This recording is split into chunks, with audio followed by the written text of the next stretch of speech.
Hey, this is Steve Bloom, and you are listening to the Geekcast Radio Network.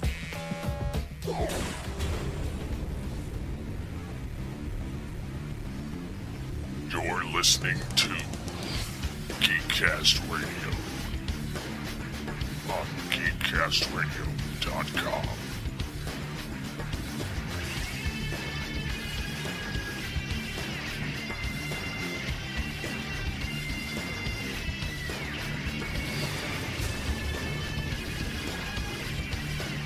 Hello and welcome to another special podcast brought to you by the Geekcast Radio Network. Whether you are a Tooncast fan listening to us through the main GCR feed or a Cinema Geek fan, we'd like to welcome all of you back as we continue our journey to reveal the top 100 animated characters of all time. Last episode we revealed the first set of 25 as we counted down numbers 100 through 76, and today we will tackle numbers 75 through 51. I am your host OptimusSolo, and with me for this episode, returning from last time, is MovieRevolt Dan. Hello. How's it going? Not too bad. Excited to see what the reactions are this week. We also have, again, returning HardCandiMandi. Hello. Hello. And also returning from last episode is Sketch. How are we doing, sir? I'm doing great, guys. How you doing? I'm doing good, And then we have a new person along with us for this second episode, but not new to the fans of the Geekcast Radio Network. Joining us today is TV's Mr. Neil. Hello. Hello. And Neil, obviously you were not on the record last time, but you are aware of the 25 characters that we revealed in that first episode. Just go to you first, though, for your initial reaction on what you've seen revealed so far and thoughts getting into this episode. It's a very interesting mix. I see Gumby, Dick Dastardly, Donatello, and Jessica Rabbit all on the same list, and I don't think I've ever seen that before. Very true. Yeah, there was definitely a mixture. We weren't sure what to expect getting into that first one, if we would have one company or one type or time period or anything like that dominate, but it was definitely a mixture of a whole bunch of different stuff, as we saw both only 3 Disney characters, we saw a handful of anime characters, Hanna-Barbera, etc. Anything on that list, Neil, that you are upset that it made the list, or upset that it's already been listed and not going to be higher? Or anything that you're surprised that made the list? I'm probably going to get heat for this, but Gumby, because I don't get Gumby. I guess I'm more of a Wallace and Gromit guy, or something a little more. I don't know. I think Gumby's just a little too old as far as stop motion animation goes. Gotcha. He's OG claymation. Of course, then again, my favorite movie is King Kong, and that's even older. So what am I saying? I don't know. Dan, interesting mix that we got in that first episode. Do you have any predictions on what we're going to see today, or any thoughts moving into today's episode?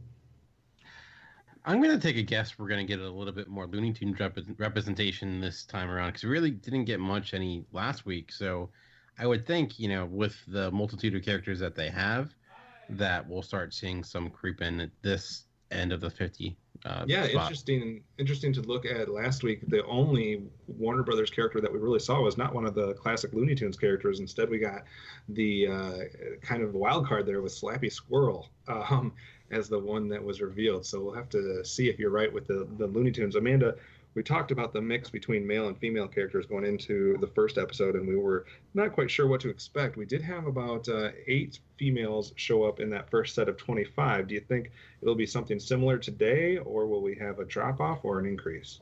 That's really hard to tell, because I think we've had kind of a fair mix, maybe a little heavily on the female side, honestly. So it'll be interesting to see what kind of mix we get with this.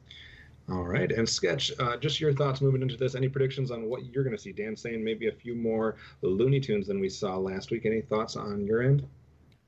I'm thinking we're going to see some more of those 90s characters from Disney and Warner Brothers. But like the really iconic stuff won't happen yet. Those will probably wait. All right, we'll have to wait and see. The other thing that we were kind of looking at a little bit last week is good characters versus bad characters. We only got 4 quote-unquote bad characters last week. We'll have to see if we get more than that when we move into this set of 25. So without any further ado, let's get right into it with our first name on the countdown. 75. Number 75 pick coming up here, and it's funny because it was somewhat already mentioned here. So I'll let Neil start with this one. We're going to have Gromit at number 75. Talking about a little bit of stop motion claymation type stuff. Neil, what do you think of Gromit from Wallace and Gromit starting off today's countdown? I love Wallace and Gromit. Gromit is a good character to have on this list because he doesn't talk. He's just the dog. And that's, I mentioned Gumby earlier, and Gumby is very weird in how he, the way he talks. It doesn't sound very natural to me. Here you have a character who doesn't talk at all. And it's all done through expression. I love expressionism in art, and I wasn't really prepared for this. I'm surprised that this showed up so quickly. But Wallace and Gromit is like a great cartoon. I don't really know what else to say. I think I said it all. He's a great silent character. Really pulls from like the greats like Harpo Marx and all that. It's a genius character to have. Gromit originated in a short in 1990, as you mentioned, a silent character, and the second one we've already seen on the countdown, if you count Snake Eyes from last week's episode. Dan, you had this one ranked pretty high. Are you upset that it's already fallen off the list?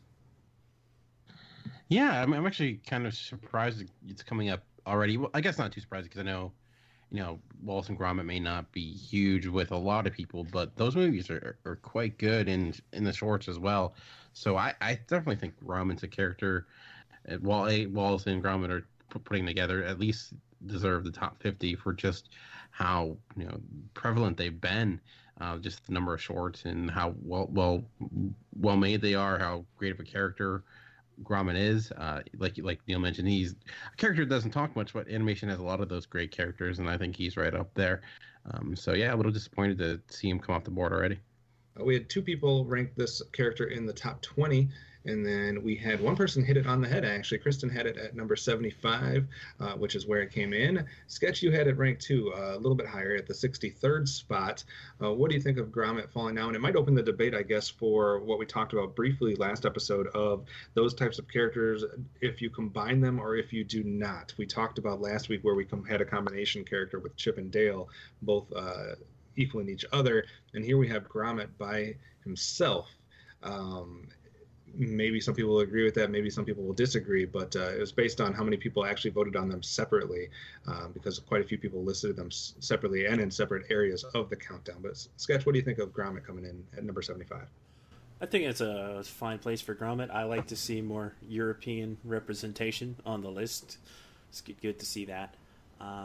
I wanted to lump Wallace and Gromit together because they're a comedy duo, and you got to kind of have both of them to an extent. Though Gromit by himself makes for a good character, so I'm not really begrudging this, but I kind of would be surprised to see Wallace show up now. I think Gromit probably beat him out.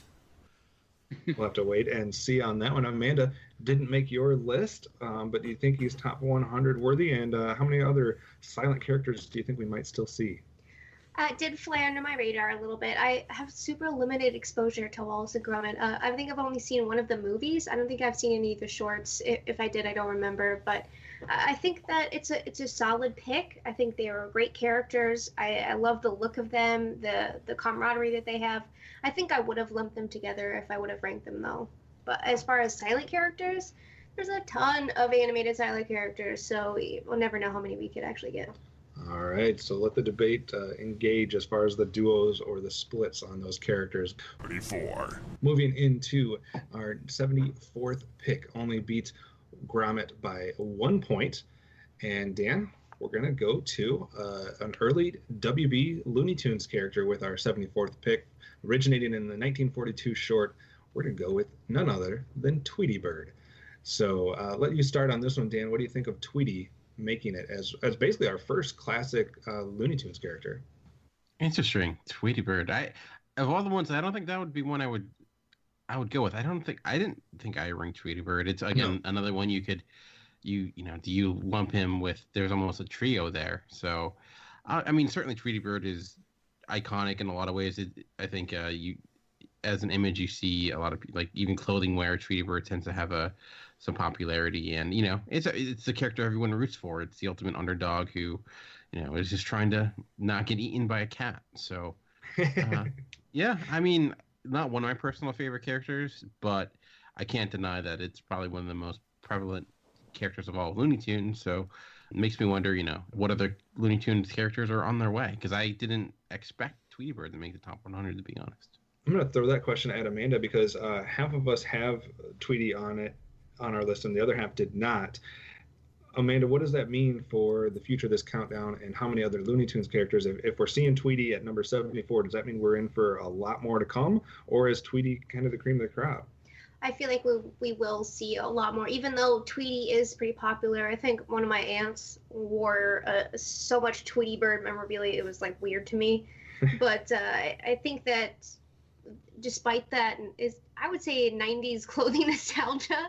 I don't know. We could get a lot more because I don't think that this definitely is the tip top of it yet. All right. Neil, I'm going to go to you next because you and I actually had this one fairly close. I had it ranked number 77 and you had him at 75. And he comes in at 74. So did we nail this one on the head? I think of all the Warner Brothers characters, all the Looney Tunes characters, this is the one I would rank the lowest. It's probably where it should be. My thing with Tweety is that he's kind of a one-note character. All the jokes in the Tweety cartoons is Sylvester getting beat over the head with Granny's parasol or running away from the dog or stuff like that. Sylvester's the comedy character. Tweety's just kind of like, he has one catchphrase and otherwise he doesn't do anything. So I think he's where he should be. All right. And Sketch, you were one of the ones that did not have Tweety on your countdown. So do you think there's more worthy Looney Tunes characters out there and Tweety maybe should be left on the outside looking in? There's definitely more worthy Looney Tunes characters.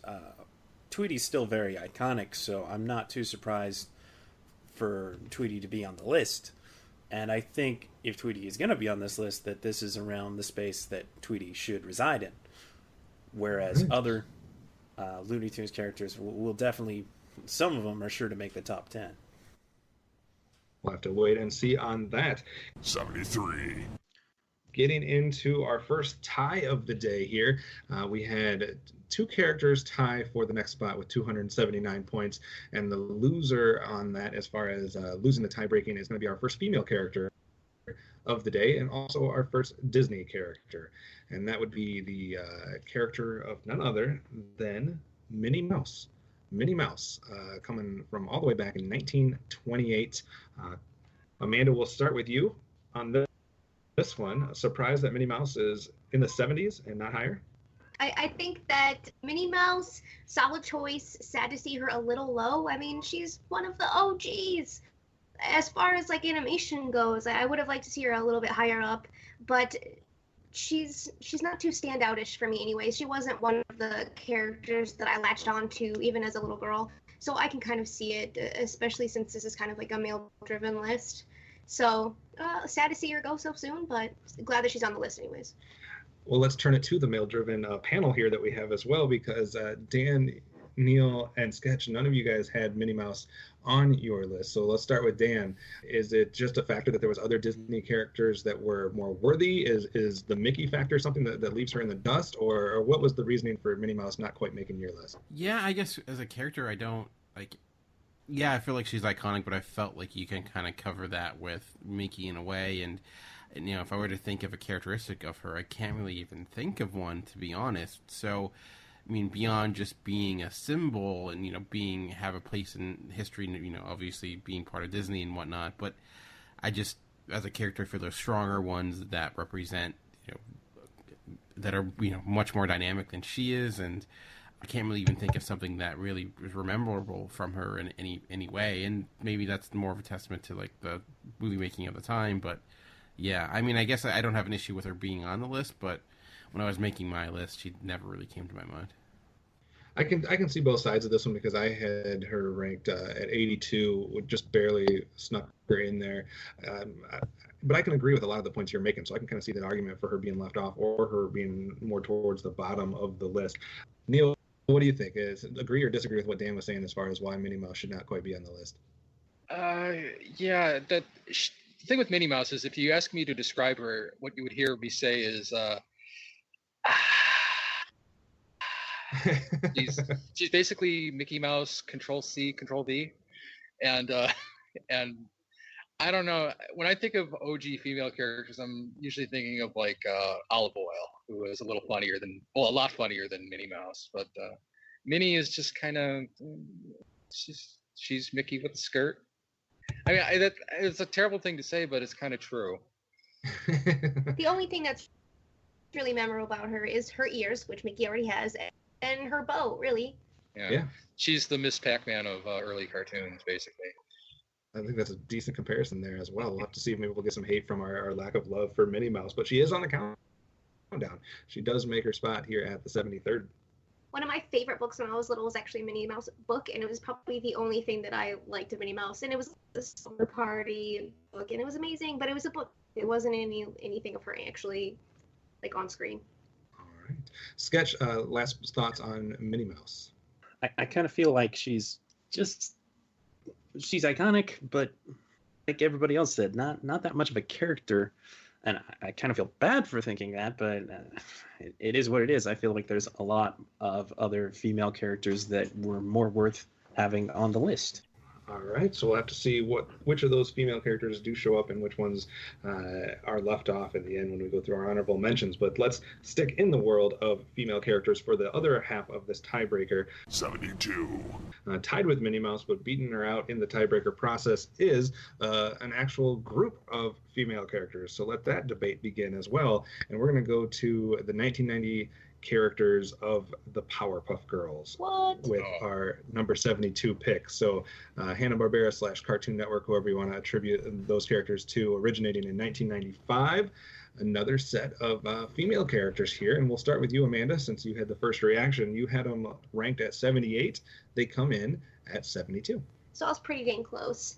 I think that they are a unit, but definitely have individual personalities that as a girl, you're like, oh, which one of the Powerpuff Girls am I? Like, you try to identify with one of them, but you have fun with all of them. I think there was a bunch of funny things in there, even a bunch of adult humor that was played off really well. Loved all the episodes of all their, villains and supporting characters. So solid show. Love all the Powerpuff Girls. Really, I think I was more Bubbles though. Just saying. Obviously, there is multiple characters here that we're talking about, which again, some people listed them all together. Some people broke them up. So those that did break them up, we went with the highest one that was rated out of the ones they chose to list. So that's kind of how we went around that.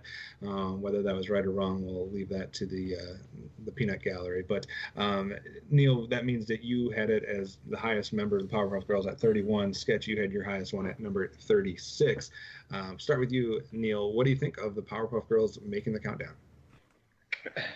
I think they should have been a little higher than this, but yeah, I had them all ranked differently. I definitely like Blossom the best. Maybe they are where they should be, because I'm having a little trouble kind of recalling exactly what was good about the characters. I think I liked the show in general a lot more than any of the individual characters here. But I was just going to let Sketch jump in, because you had mentioned one of them. Now Amanda mentioned one of the individual characters, and Neil, you mentioned the second one. Sketch, where do you fall as far as, was there one that stood out more than you, or do you think as a group they're just better off? I think they're better off as a group. If I had to be pushed to it, I think probably Bubbles was the most worthwhile to have on the list if you could only pick one. But I mean, it's really hard. That's like as hard or more difficult than trying to pick a Ninja Turtle. So I think they work better as a unit, and like Ninja Turtles, like the Chipmunks, all of their personalities play off each other. Whoa! She's a robot? Yes! She's my most adorable robo-creation yet! I knew she was too good to be real. I had her lead your unicorn friend here, so I could use his magic to power my death ray! See? Now that's a good use of unicorn magic! I mean, it's kind of cliche, but it works. Oh, Camtown Race, sing this song, do-da, do-da. Bubbles, you work on Bring Dawn Donnie. Buttercup and I will take care of Mojo and Chelsea. Want to do some arts and crafts? I brought glitter! Hold on, Buttercup! Oh, do you want to play too? Because I brought markers! Let's colour! Almost got it! You okay, Donnie? I'll take the Cobb salad and the horchata. Oh, Donnie. I'm just glad you're okay. Still BFFs, right? You call this horchata? Chelsea, crush the last puny puff girl. Let her dopey unicorn friend. Okie dokie, artichokey. You can't destroy us or our friendship. And I don't know where I am. Donnie was never your BFF. Yes, he is. And I got the spoon to prove it. That stupid spoon won't save you now.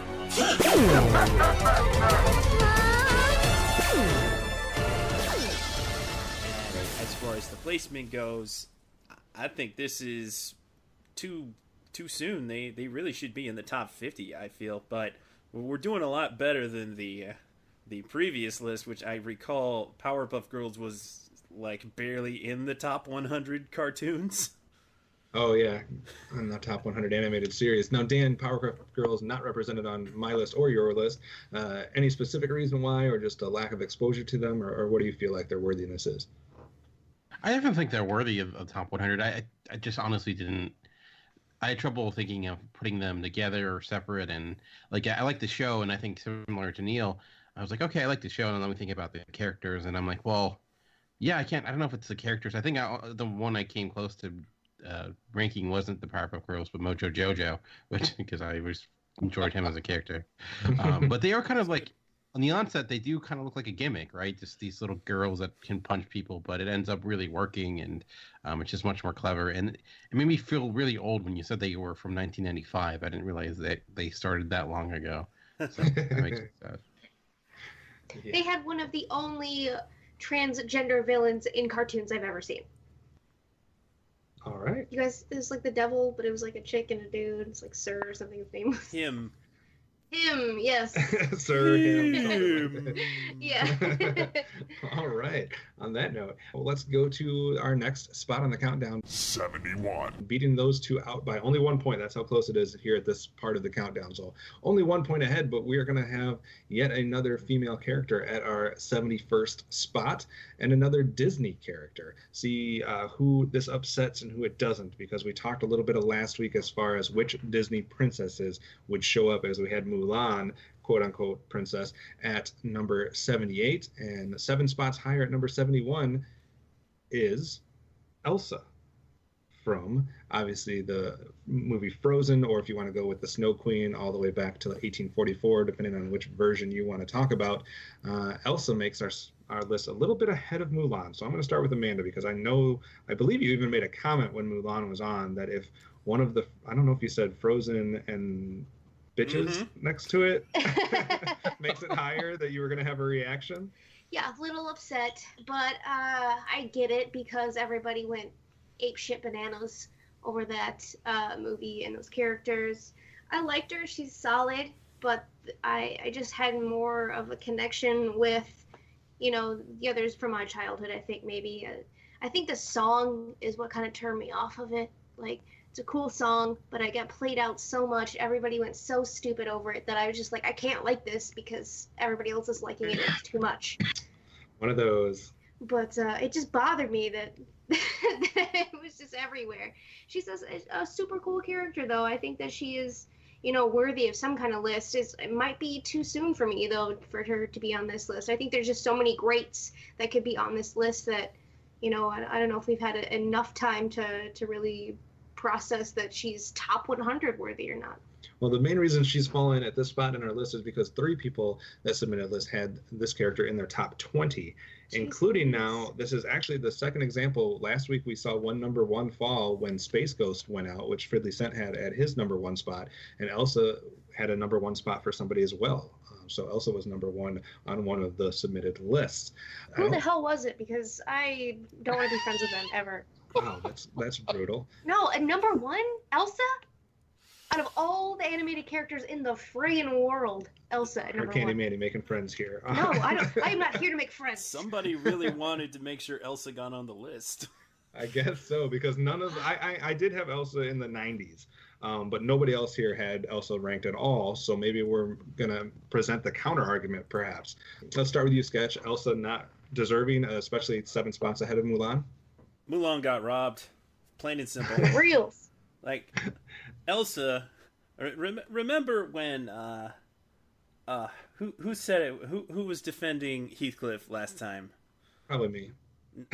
No, it was Matt, for at least Matt. Yeah. Matt said that Garfield stole Heathcliff's whole thing and became the more popular one. That's kind of how I feel like with Elsa versus Mulan. Don't you? I mean, I see it that way. Well, everybody was all like, "Oh, she was all I don't need a man, girl power, or whatever," but she wasn't the first one to do that, so it wasn't as novel as everybody made it seem like. And dude, I'm a frosty bitch just like she is, and I'm not on this top 100 list, so I don't get it. Top 100 podcast commentators. You don't know yet. There's still spots to go. Maybe you got write-in votes or something. I feel TV, like Mr. Neal, what do you think?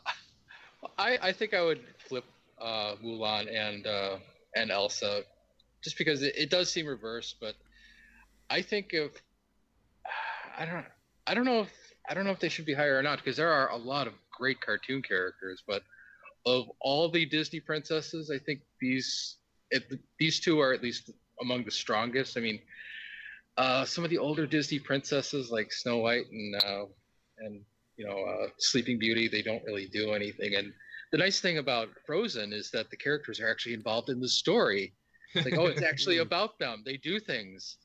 I don't know if I'd say that they're among the best cartoon characters ever, but at least they're that interesting. So I'm glad that they're on the list, I guess. Well, let's take a look at it through that scope then that you kind of presented, Dan. If we're looking at just Disney princesses, are these two of the more worthy, or if we already had these two, are you expecting to see a bunch more?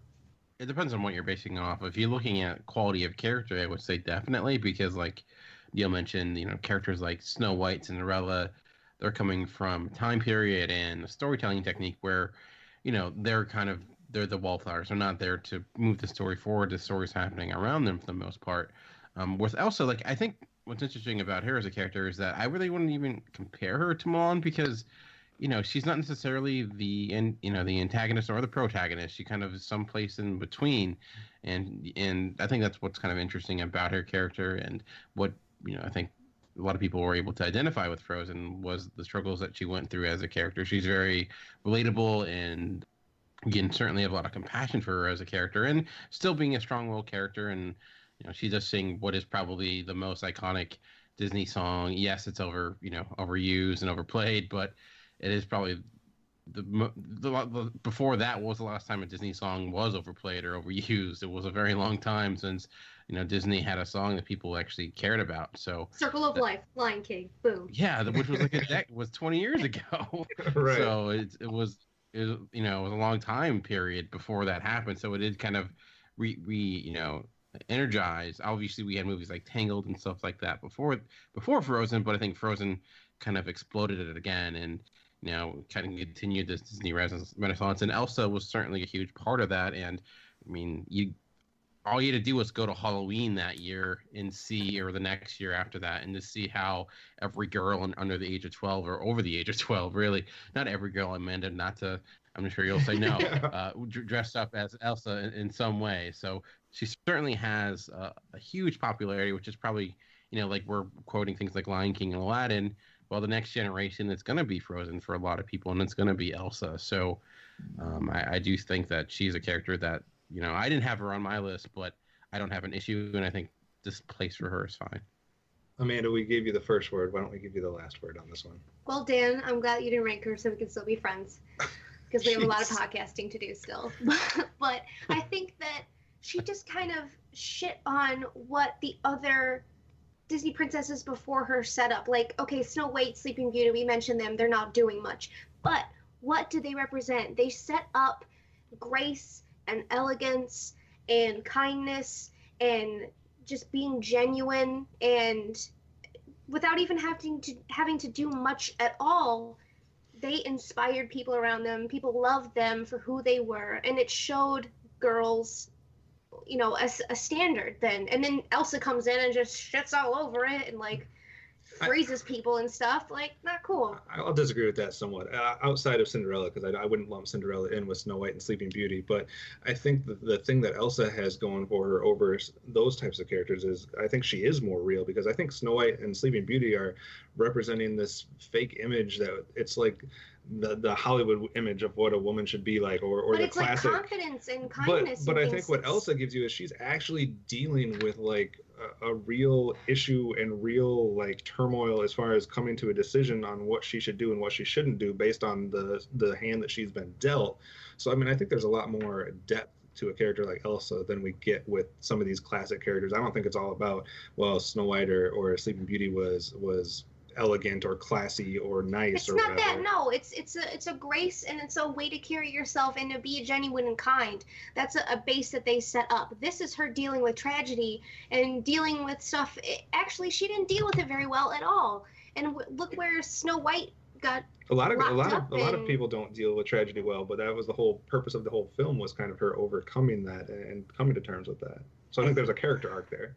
Maybe, but I just don't think that she's been around long enough, and I don't think she taught me anything. What if you're lumping her in with the Snow Queen? What if that's what people's logic was? That it's all similar characters and the Snow Queen goes back to the 1800s. Does that give her more credence to show up on the list if we're combining that version? But we aren't. Maybe some people did when they ranked her. Who the hell even knows about that? Hans Christian Andersen? Fuck, he's dead. All right. I think could have voted. We don't know. Right, look. I reached out to people, man. I have sources. Elsa's popular, right. so I'm not surprised that she's on the list. I could take it or leave it. Let's move on before Amanda gets too upset with all of us. 70. We're gonna break one trend because we've had 3 female characters in a row, so we're gonna go away from that, but we're gonna stick with the fact that we've had now our third Disney character so far, and this one's going to be a little bit of a different type of character, I guess. And for our number 70, we're gonna go to none other than Jiminy Cricket from 1940 film. Coming in quite a few points, 4 points higher than Elsa and the rest there. So let's see what people's reaction to is of Jiminy Cricket versus maybe get away from the Disney princesses a little bit. Dan, we'll start with you. What do you think? I like Jiminy Cricket a lot as a character. You know, he's that ultimate consciousness, and he showed up at a bunch of different things within Disney. I think last time we talked about Tinkerbell. Now she was kind of the icon. You use as an iconic image for Disney, and so was Jiminy Cricket in a lot of ways. 50s, 60s, you saw him, in a lot of different things, especially produced by, Walt Disney. So I really like him here as a character and just his longevity for sure. So yeah, I think it's a good placing. All right, Amanda, you did have Jiminy Cricket on your list, so more in favor of this one? Yeah, I love Jiminy Cricket. He also taught me one of my first cuss words because he said jackass. So I loved him. I loved his heart. I think that he had his voice was like really calming and assuring, and I loved his look. I loved his tough love. I think that he's an all-around great character, and he embodies a lot of good things. All right, Sketch, you also had Jiminy Cricket. You had him ranked at 87. It's coming in here at number 70. So are you fairly happy with where he's landing here? Yeah, I think this is a good place for Jiminy. He's one of those great iconic Disney movie characters that had a lifespan beyond his initial movie in Pinocchio, and he's great in Pinocchio, but he also has all of those other things that he was in, and he's a fantastic character. The embodiment of a conscience. That's a great character to have, and Elsa could have used one, huh? Neil, you did not have Jiminy Cricket on your list, so what's your opinion? Contrary to what you've heard so far from the other 3? He's a good character. His most distinguishing characteristic probably is that really silky smooth voice that he has. Otherwise, I don't know. It never really appealed to me that much. There was a Ren and Stimpy cartoon that kind of made fun of him called Jiminy Lummox, and the whole point of the cartoon was that the character of the conscious really doesn't have anything to do with the story, and I can't help but see that now. It's like he doesn't you could tell the story of Pinocchio without him. Pinocchio can learn all the lessons without Jiminy, and I can't help but see that now. But I don't think he's a bad character. I just didn't rank him, and I don't know. Characters fall into like a very limited number of categories for me. Either they're funny, or they have something to do with the story. They move the plot along, and he just doesn't do anything really except just be there and sound nice because he has a nice voice. He tries. Yeah. I'll agree that he has a nice voice, but I think one thing that Sketch brought up is somewhat important. That for me, it was much more than just a character from the film. I think he had a presence in different ways, shapes, or forms afterwards. But also, I'm not a big fan of Pinocchio as a film, and he was my favorite character in that. No, so I want to live to be 93. I play safe for you and me, 'cause I'm no fool. As I said to Pinocchio, Pinocchio, there's two ways to do anything, the right way and the wrong way. If you want to be right, do things the right way. Because if you do things the wrong way, that's the foolish way. And only fools do things the foolish way, which is the wrong way, right? Anyway, let's see, where was I? Anyone can be a fool and do things which are wrong. But fools find out when it's too late that they don't live so long. Oh, I'm no fool, no siree. I want to live to be 93. I play safe for you and me, 'cause I'm no fool.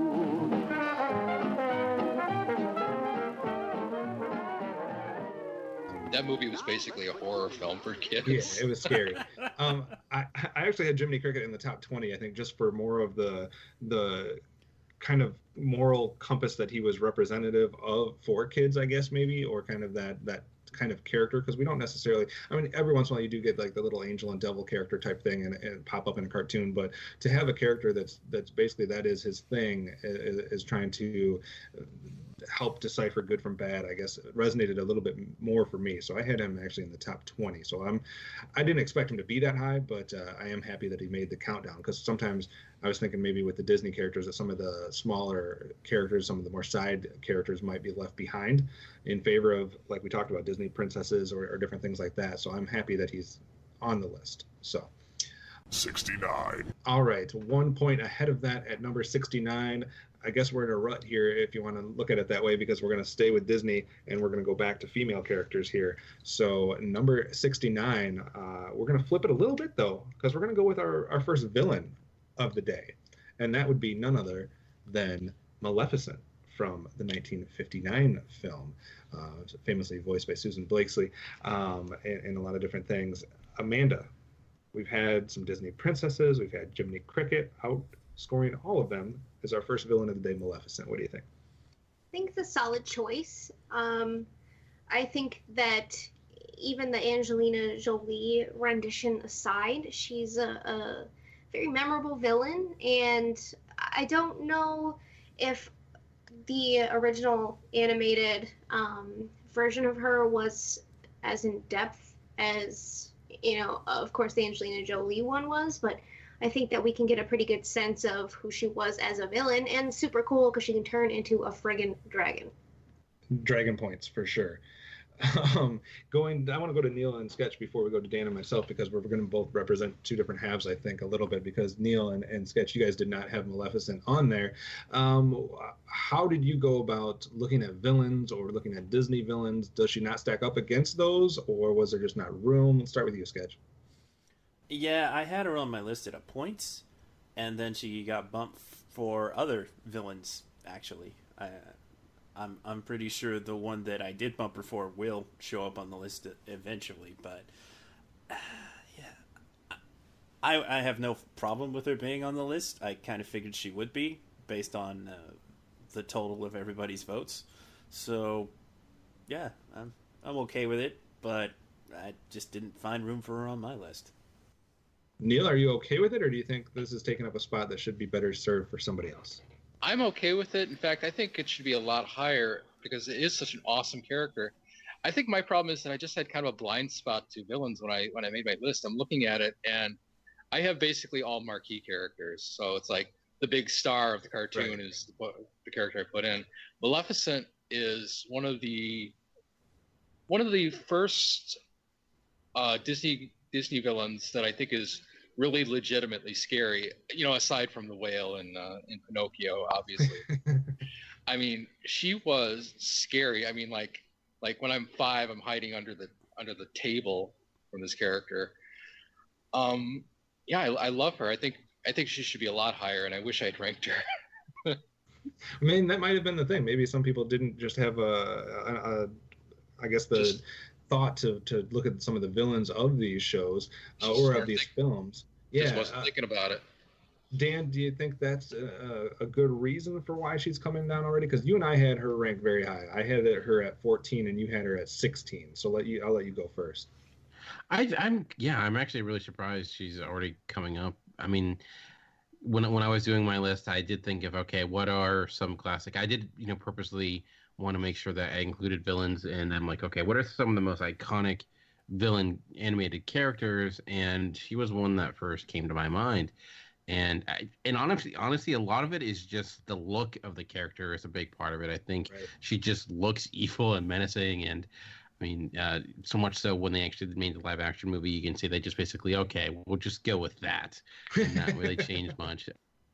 So, yeah, and like Neil mentioned, she was a rather scary villain with a ginormous presence, and for the longest time, maybe no one even came close to stacking up to her when it came to Disney villains, and maybe we'll get to some that have come close since. But yeah, I'm kind of shocked to see her fall. I think definitely in the realm of Disney and animation, she holds a special place. So I would definitely put her in the other half of the top 50, obviously, because she was in my top 20, as you mentioned. So a little disappointed. I agree with you, and I kind of looked at them as a group, because we talked about this a little bit in the first episode too, that with certain things you're going to put everything together and what's the best out of that. So like Disney princesses, if you're not going to want to rank all of them, you're going to say, well, what are the 1 or 2 best ones? And I kind of did that with Disney villains. I said, which villains for Disney really stand out? And for me, Maleficent's probably one of the best, if not top 2 or top 3 Disney villains we've ever gotten. So that's why Maleficent was as highly ranked for me. I think she's a pretty great character. She's scary. She's got the look. She's got the magic. She turns into a dragon. I mean, there's a lot of things going for her. So for me, she kind of stands out. I can see 1 or 2 other ones showing up, but I would be a little upset if there was like 5 or 6 other ones ahead of her, because I don't think that would be the justice being served there with the Disney villains. Amanda, any other thoughts on Maleficent before we move on? I don't know. I don't know if I agree with that. I think there's a few more super evil villains that could pop up here that are worthy. We'll see. Okay, we'll have to wait and see. Dan, are you worried so far? As we start this, we'll take a quick side note here. We've had 4 Disney characters, and we've not that it's a bad thing, but are you worried that we're going to have a Disney-fied episode today? Well, part of me says yes, but then if a character like Maleficent and Elsa are already going, maybe not. Maybe the Looney Tunes are a lot higher than I anticipated. I don't know. We'll see. I hope maybe we'll get one more anime character. There's hope. We'll have to wait and see.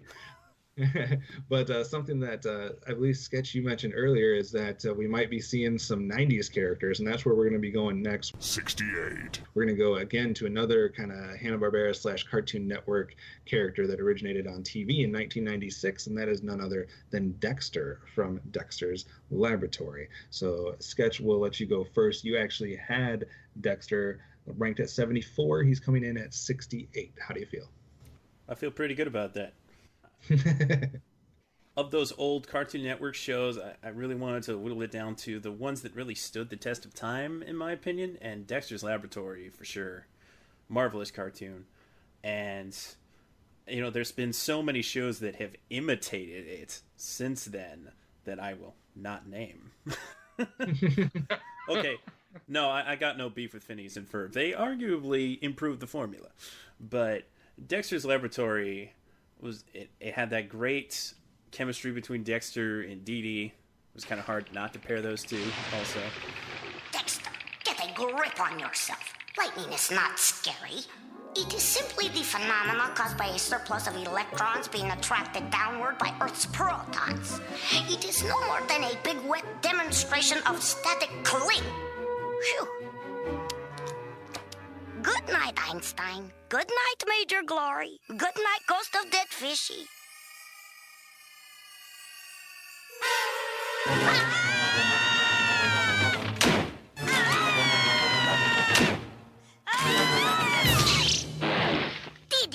Did you also see the slimy, disgusting spookfish that just nearly killed me? No, I just like to run around and scream real loud. Very entertaining, very creative, fun show, and it was very popular for quite some time until, as most things that aren't SpongeBob, just kind of go the wayside on cable networks these days.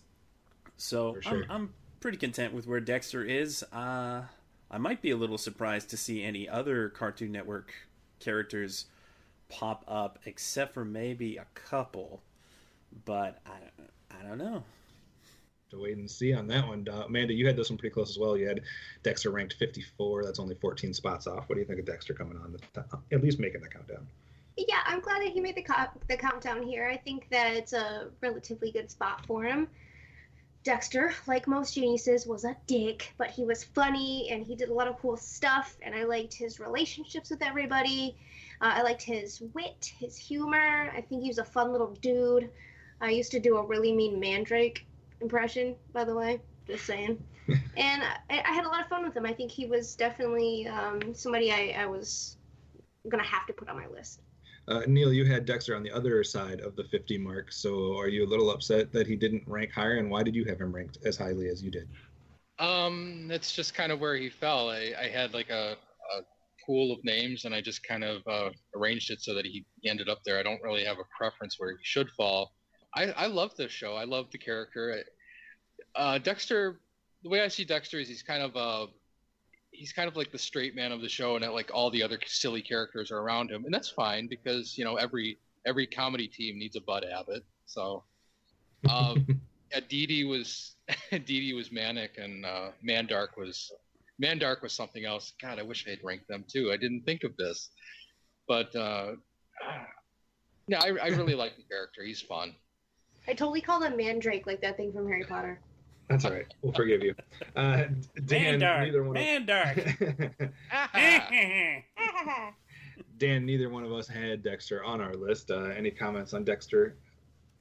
I mean, I definitely like the show growing. I'm old. Dan's not old. For shame on both of you. Hey, I watched the cartoon. I guess I don't know. There's a lot of cartoons and a lot of characters to rank, and I think it's one of the things where I like the show more than the characters per se, or some of the more side characters I've found more adorable. Like Dexter as a character, he's interesting, he's funny, but I mean I don't have an issue with him being here for sure. He's like Dr. Doom in training or something like that. But it was a good show. But it's not one that I felt the need to rank, and I felt I had other characters I preferred. So. Yeah, I don't know if it's maybe just a lack of love for 90s on my part, or if it was just a lack of love for Cartoon Network, because you're not going to see very many Cartoon Network characters showing up that I ranked. Anyways, I think Dexter still is pretty iconic for that time, so I don't necessarily have a problem with him showing up here. I probably would have had him on last week's episode, preferably instead of this one. 67. Moving on to number 67. And we're going to go to another duo, and this is a Disney duo, so we're right back to Disney. Our number 67, another side character perhaps, not the villain, not the Disney princess. We're going to Timon and Pumbaa, putting them together for number 67. Dan, you had this one pretty darn close. You had him at 71, however way we scored this. It was very similar to Powerpuff Girls. If somebody did split them up, we took the higher one of the two. What do you feel about Timon and Pumbaa coming in at 67? I mean, they were a lot of fun. I remember watching the animated cartoon show that they got shortly after The Lion King, and it was great fun. They, I think, brought a lot of life into Lion King when they showed up. Have a great song, similar, Hakuna Matata and all that. So, yeah, I think this is a good spot for them, obviously, because it's close to where I rank them, and I don't think necessarily they're the most deep characters, but as comic relief, I think they're very effective. So. Yeah, I would agree with that. And this is also, surprisingly, I haven't been listening to this for a lot of the characters, but they've been in over about 17 different either games, shows, movies, or whatever. So they did have a life, obviously, like you mentioned, after the movie, whether it was the TV series or different things like that. So definitely a very popular set of characters for kids, especially. Amanda, you had them on the other side of the 50 mark in the 30s. What do you think of Timon and Pumbaa coming in here at number 67? A little sad that they're so low. I think that they're super popular. really loved, and I think that they taught us some really great stuff, and they had a lot of heart behind them. Also with some adult humor every now and then that we enjoy, and I think that they are definitely deserving of a place on this list. I can kind of see why they're at this this rank with our combined list. Definitely higher on mine, just because it's a personal list, but I'm glad that they're here anyways. Sketch, one thing that this does bring up maybe is the idea of like what Neil was talking about a little bit ago on the side characters from some of these, not necessarily just Disney, but side characters in general. We had Jiminy Cricket show up, now we have Timon and Pumbaa. Should we expect more of these not so main, protagonist, antagonist characters, or do you think we've hit a couple of the big ones already? I think we've hit a lot of the big ones. There's still a couple that I could see popping up. More than a couple that I could see popping up, because sometimes the main character isn't the best character of a movie or a show. And I feel like Timon and Pumbaa, they really extended the lifespan of the Lion King franchise pretty much by themselves. So they're worthy of the list. I don't think I put them on mine, which I feel a little bad about, but they were just other Disney characters that I wanted to see on the list more. Fair enough. Neil, what do you think about Timon and Pumbaa earning a spot in the top 100? I like where they are. I think it's good that they're higher than Jiminy, and even though I did not rank them, I can't really contest them being here. I guess they just didn't resonate with me enough to make me think of them when I made the list. But I think they need to exist in the movie that they're in, because it's the point in the movie where the worst possible thing happens to poor, I almost said Simba.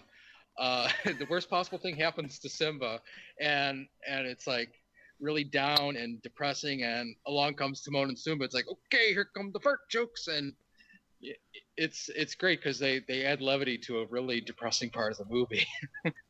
Yeah, that's definitely a good point. I had them ranked in the other side of the 50s as well, but I don't necessarily have any problem with them showing up here.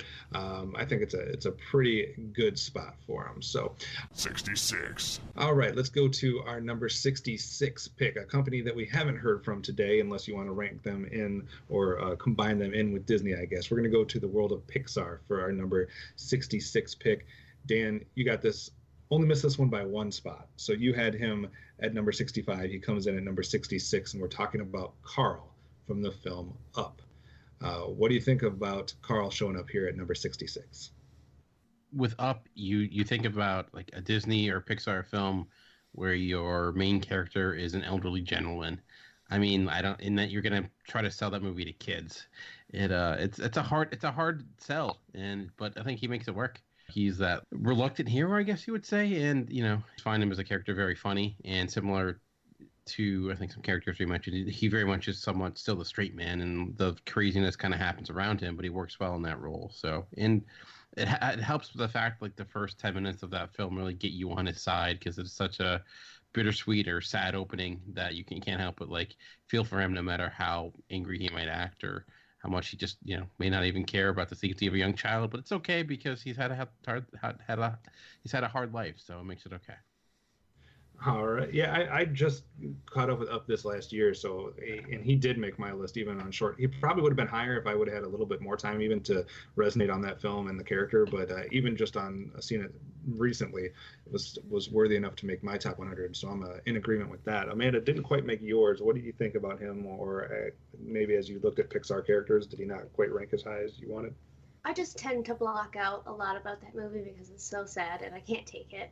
But I think that as far as ranking him goes, I didn't rank him because I feel like as good of a character as he is, it was more of like an ensemble thing for me. And I liked the movie a lot, but I liked the whole, with all the parts to it, not just the individuals. All right.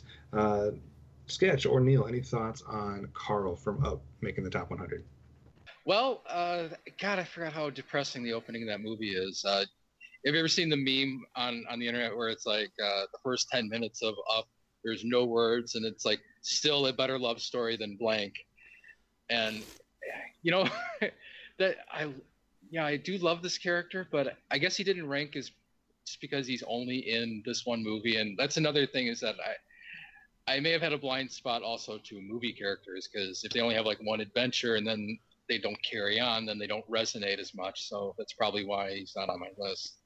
But again, I don't contest. Maybe a little higher. He is a great character. Sketch, what about you? Yeah, I honestly didn't even think about him. I ranked very, very few Pixar characters total, and he's a great character. It's very refreshing to have a grumpy old man as the main character of a children's movie. I mean, haven't had a character like that since what, Mr. Magoo? But I don't know. You definitely feel for the guy, but yeah, it's really more of an ensemble, in my opinion. So didn't have room for him on my list. Dan, are we selling Carl short?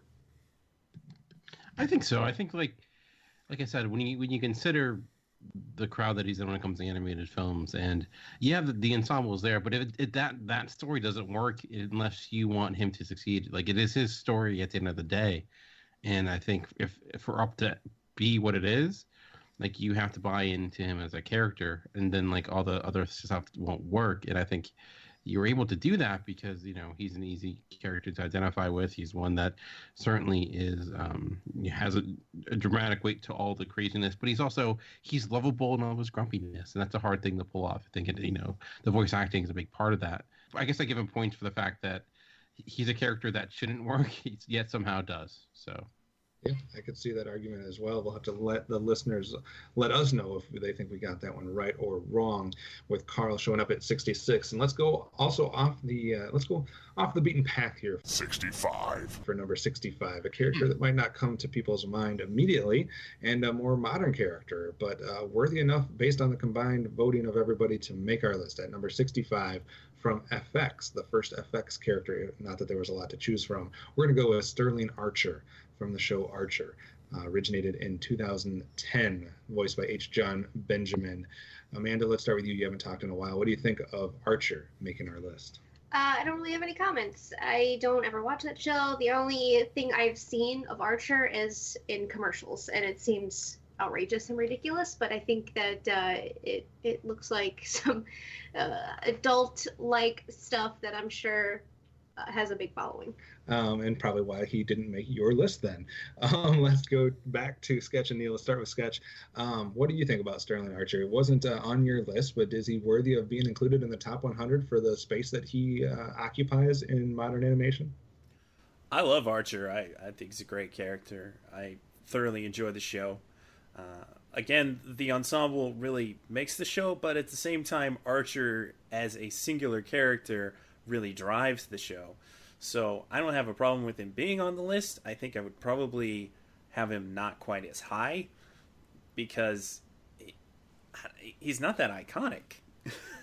I would argue maybe he's a better character than some iconic characters, but if you're trying to rank this with iconicness being something heavily weighted, he really doesn't quite make it, in my opinion. But I don't have a problem with him being on the list, and I'm kind of happy to see him. I think this is the adult part of people who are making these lists. I think that they're thinking of their preferences now and not something that they've built over time. But that's okay. And if that's what floats your boat, then that's what floats your boat. Neil, agree or disagree with the comments being made so far? All I can say is that I've never seen a single episode of this. The first time I saw Archer, I just saw an image of it, and it looks like the type of character that you would build in one of those template make your own character type things on the internet. He looks exactly like that, and I'm like, what is this? And then I'm like, oh, this is a show? This is a cartoon? And I don't know. I just never had any inkling to watch it. Dan, we had Archer both ranked on our list. Not quite as high as some people, because Simplistic Reviews had it in their top 10, Talking in Circles had it in their top 15. You and I had 85 and 75. It comes in at 65. So what do you think of Archer making the list?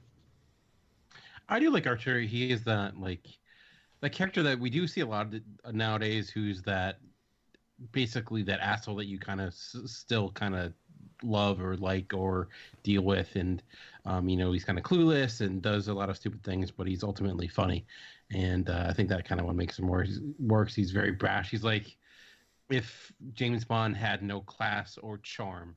That's kind of Archer. So yeah, pretty exact. He does look like Pierce Brosnan. Airboat! Oh, man! Seriously, Lana, this must be what it's like to have sex with me. How could an airboat be selfish? Nope, can't hear you. I'm too happy. You can't hear me because you're redlining the engine. Oh, thank you, certified airboat mechanic. Now, where's this pig launcher thing? This heading 1 mile. Woo! But I'm serious, Archer. If you don't slow down... I'll keep feeling this incredibly vibrant and alive. Yeah, right up until you blow the damn engine, so... Lana! I'm not gonna blow the...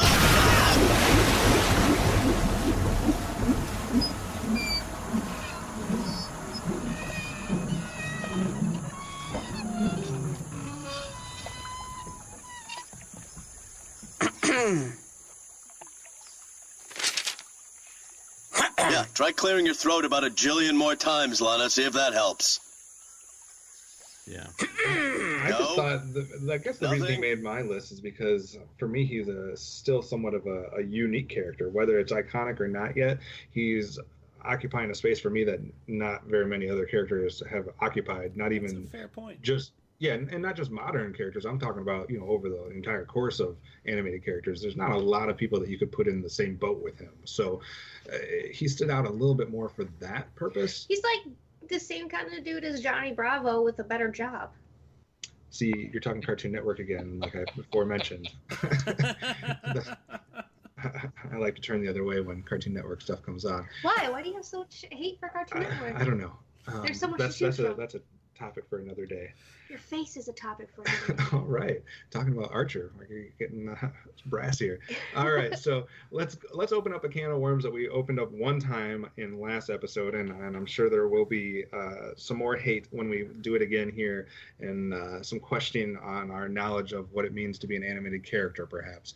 64. But our number 64 is actually going to go back to the world of the Muppets.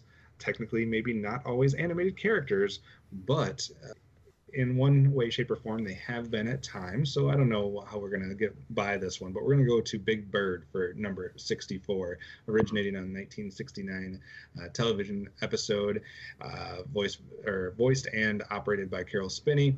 Obviously, the subject of a pretty interesting documentary in recent years, but a lot of people obviously weren't going to rank the Muppets or puppets or anything like that because they're not technically animated characters.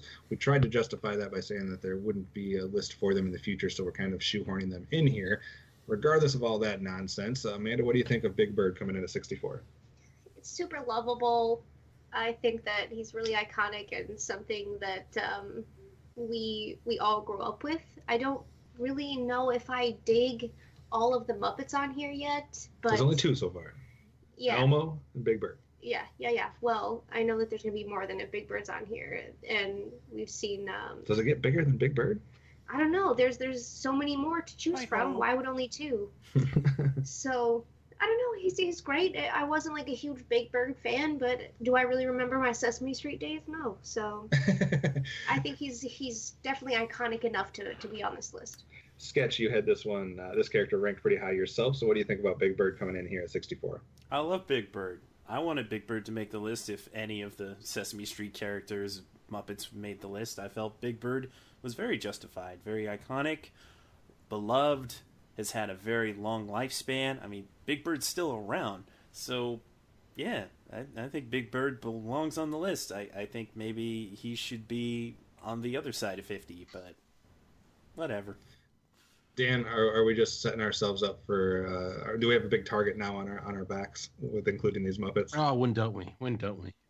So, yeah, like I said, I didn't rank the Muppets, but hey, what are you gonna do? It's a list. People will find something to complain about. But I do. Well, I'm happy the fact that Big Bird beat Elmo, so I consider that a win either way.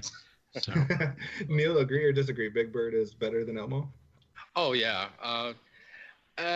I guess you could kind of split hairs about whether this counts as an animated character, but the way I look at it, Jim Henson is one of my personal heroes, and he was an amazing graphic artist, and basically what he did for a living was to take his drawings and bring them to life, which is basically what cartoons are. And for Big Bird, I hope that there are more Muppets higher on the list, just because he's a great Muppet, but he's not the best Muppet. And but he does have one of the most iconic scenes from my childhood, one that's like ingrained into my brain. Just the episode where Mr. Hooper died, and they didn't sugarcoat it, but they were really gentle with it, and it was a really moving scene. They didn't pull their punches, but they were gentle enough that they were honest about what had happened, what death is, and you know, it was appropriate for, you know, their audience that they did that. Yeah, I definitely remember that episode, Hardcore. That definitely had an imprint on me as well. Big Bird for me was a huge character in my childhood. I think I always somewhat liked Snuffleupagus a little bit better, even though he wasn't necessarily as deep of a character, I guess. But I was a big fan of Big Bird, so I have no problem. If we're going to include Muppets, he should be higher than Elmo, so I'm fine with that. 63. Going to our 63rd spot, one thing you can definitely say is that we have no bias against non-speaking characters, because this is going to be our third so far showing up on the list. So we're not subtracting points from people just because they don't speak. And we're also going to go back to the Looney Tunes characters, which we haven't been to in about 10 picks. So let's get our second Looney Tunes character of the day out of the way here at number 63 with Wile E. Coyote. Originated in the 1948 short, has been in 21 different shows, movies, games, etc., but not usually voiced. It has been voiced very minorly a couple times, but not usually voiced. Dan, you had Wile E. Coyote at 42. He comes in at 63, just about 20 spots off. What do you think of Wile E.? You mean, obviously a hugely influential character. I think everyone knows, you know, Wile E. Coyote and the Roadrunner, probably one of the most infamous rivalries in all of animation, or just in general. He very much takes a lot of if you look at silent films and a lot of the comedy that he evokes, it's very similar, you know, from Buster Keaton or other directors like that. He's a villain, kind of, but you almost end up rooting for him just because of how horrifically he can mess up and fail, and you just, you know, he's just an endless amount of great comedy. I mean, he may not have a lot of dimension compared to some other characters, maybe why he didn't rank higher. He is kind of the same joke for the last many years, but it's a well-made joke and it's done effectively. So, Amanda, is that why he does not make a spot on your list?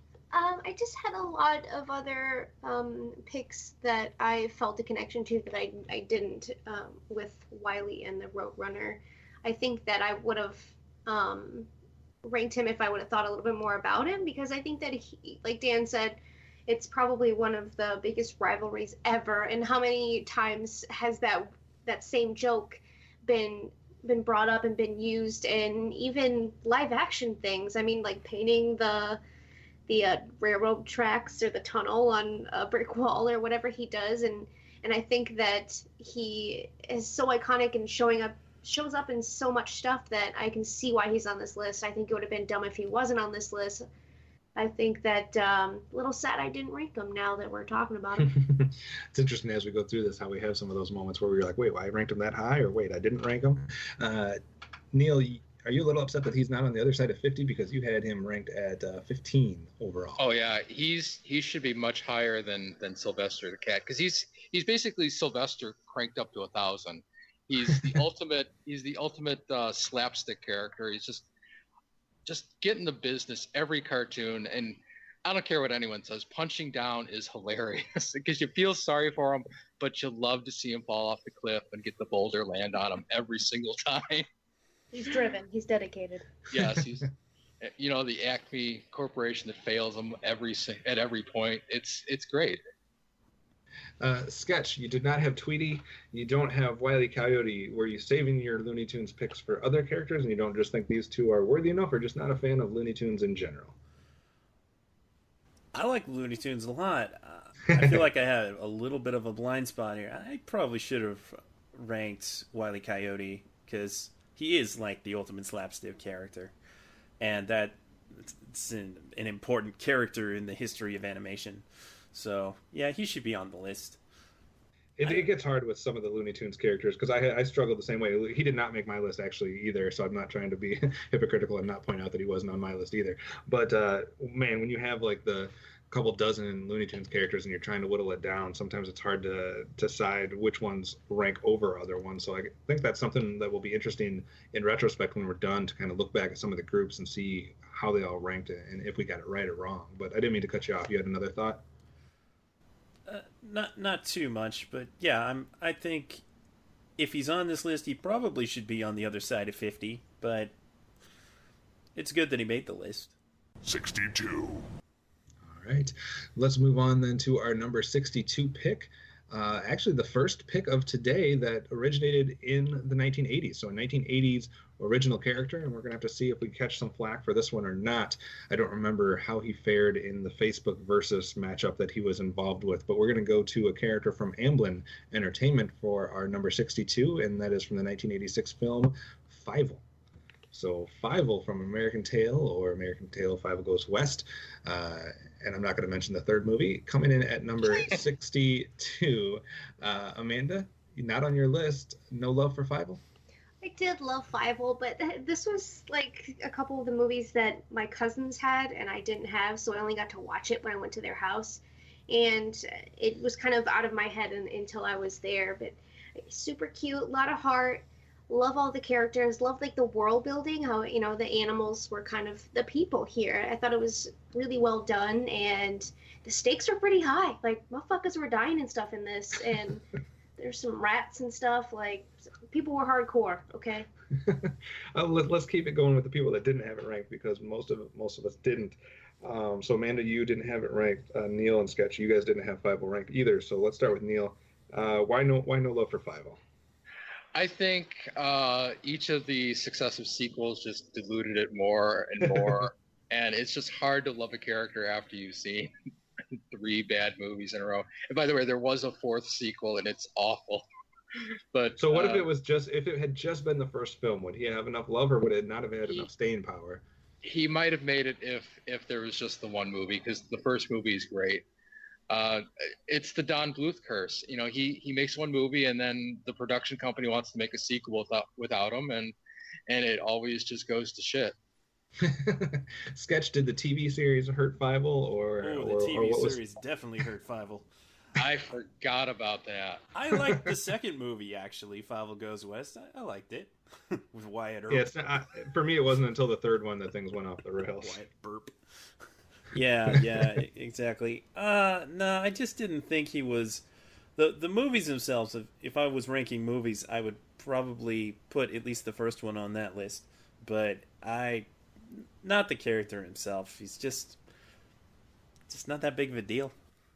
Well, let's hear the counter side to that argument, because Dan, you had him actually on the other side of 50. You had him at number 37, and I don't remember how he fared in the matchup against, I believe he was against Littlefoot from The Land Before Time when we did our Facebook matchup.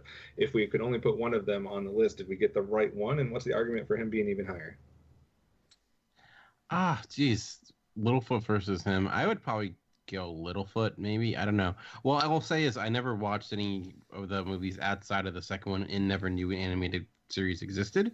Part of it too is there's an element of nostalgia for this pick for me, because I was a huge fan of both of those films growing up as a kid. I just also just think for a cartoon character that he was a lot more complicated than you would normally get, especially for the time, and especially when that's certainly representation of in the first film, and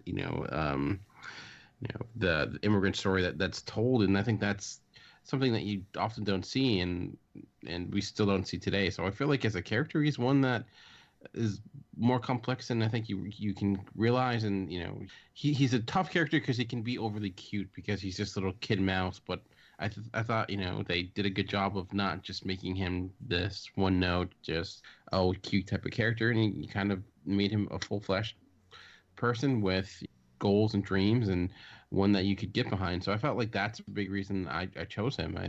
All I can remember when I think of him too is like the Western film and him having guns and cowboy hat and craziness. So yeah, so I guess that's part of it.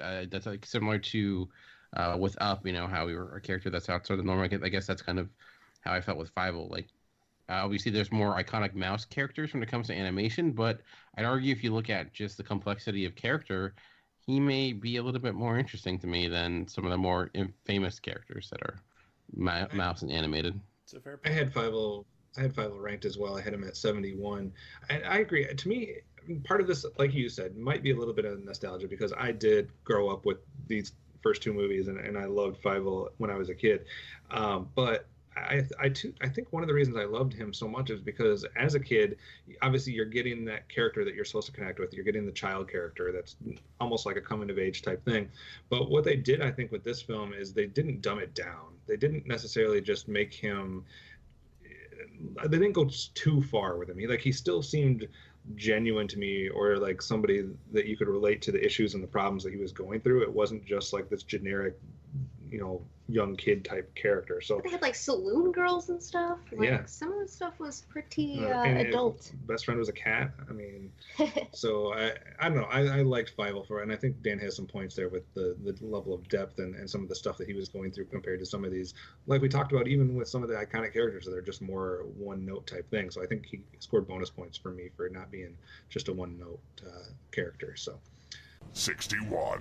All right, for number 61, let's go back to Pixar and answer a question that we asked last episode. Last episode, we had a certain character show up, and we were questioning whether we would have any more from that film or not.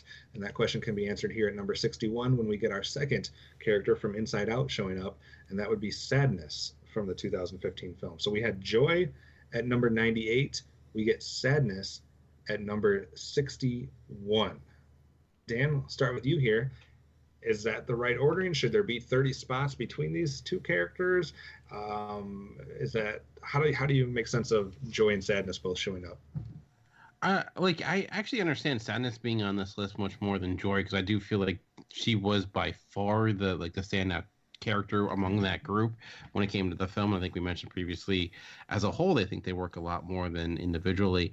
A great voice performance, one that she's the one that added really an element of sadness. Odd bad word choice, but she was by far probably the most important character in that movie, and it was in a lot of ways her story and how she had such a huge impact in how that plot went out. If anything, I feel this is a little high though. I probably what I would do is take her, put her where Joy was, and then take Joy out completely. But I do like her as a character a lot. But like I said, I don't know if looking at some of the characters that we've gone through already, if she's as great of characters or as memorable as they are, and I would say no. So I think this is far too high, honestly. I was going to actually say the exact same thing, that I would put Sadness where Joy was and kick Joy out of the top 100, because I ranked Sadness, but I did not rank Joy. I think out of all the emotions, she was the most pivotal one. She was the most important one, and she's the one why that film resonates. Without Sadness, without, as a successful character as they created with Sadness, that film just loses everything. And I thought Phyllis Smith was phenomenal in that role as well. So I can see Sadness being much, right in that first 10, 15 spots, but I think that's the only character from Inside Out that's really worthy of making the list. Amanda, what do you think about this conundrum that we're at? And I don't think you had either of them ranked, so is Inside Out not worthy of having characters in here? I think that if we were to rank them, I would just put all of the emotions together as one, just because I really don't see that any one of them was more important than the other in relation to what Riley was going through, because she needed all of them. And I think that it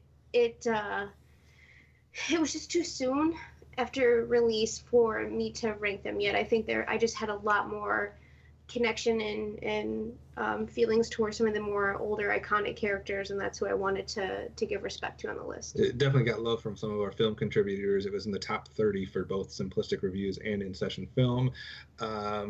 Neil, what do you think? Did any of the emotions belong here? I've never seen this movie. I had to just go look this up just now to see what it was, and I'm like, yep, that's a Pixar character. I don't know who this is. It kind of looks like a Disney-fied Strong Sad. If you know what that is. It definitely. Well, it definitely could be like what Sketch was talking about too with the other Pixar film that came up so far today, is that some of these maybe are a little bit more effective as an ensemble than if you start taking them out one by one. Sketch, would agree, or have you seen this movie? I have seen the movie, and my comment is similar. If you're going to have Sadness on this list, then bump Joy. And Carl should be ahead of Sadness, at the very least, if we're ranking Pixar characters. Maybe we're getting our Pixar all mixed up here. I'm starting to worry. I'm going to blame JD and Brennan because I know that they creamed about this movie. And maybe the Simplistic Review guys. Pretty sure they would too. Should we expect to see anger or anybody else? Riley? All right. I vote Riley because that's me.